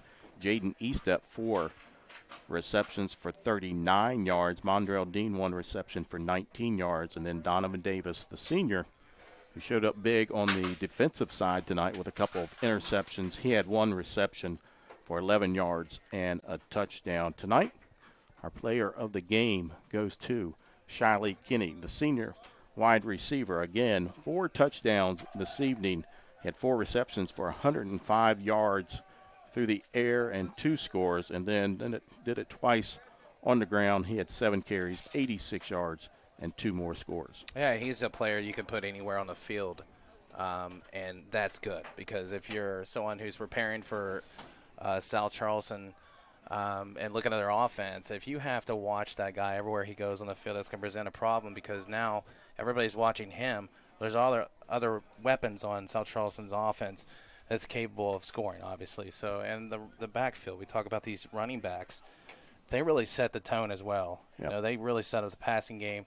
Estep, who's a kid who does some things too, who just sits down in a lot of those zone looks, and he's a consistent third down type of wide receiver too. So there's just a lot of kids that can make plays, but you can't say enough about Kenny. I mean, he's been outstanding. I mean, he's been everywhere. And when you have a kid like that, you got to be really happy for Coach Mays and those guys. Yep. So 3-0 on the season for the Black Eagles as they get the victory here against St. Albans. St. Albans will drop to 2-1 on the year. They'll host Riverside, a noon kickoff at Crawford Field on Saturday. South Charleston, a quick turnaround for them. They'll travel to Huntington to take on the Highlanders. Friday night, a 7:30 kickoff from Bob Sang Stadium. Again, you can watch that game right here on Video Productions Facebook page as well as our YouTube page. As that will be, again, a 7:30 kickoff at Huntington for the Black Eagles. For our cameramen tonight, Mr. Chris Riggs and Parker Withrow, our statistician Zach Price, and our producer tonight, Mr. Mounts himself. He's a lot better than Butch. Yeah, I think we'll so give him too. That. Hopefully, if he makes food, he'll invite us. Exactly. Butch doesn't invite us. Robbie Mounts, our producer tonight. My partner, once again, Brandon Lowe. I'm Jack Withrow. Thank you for joining us right here on Video Productions. The final score, South Charleston 56, St. Albans 7.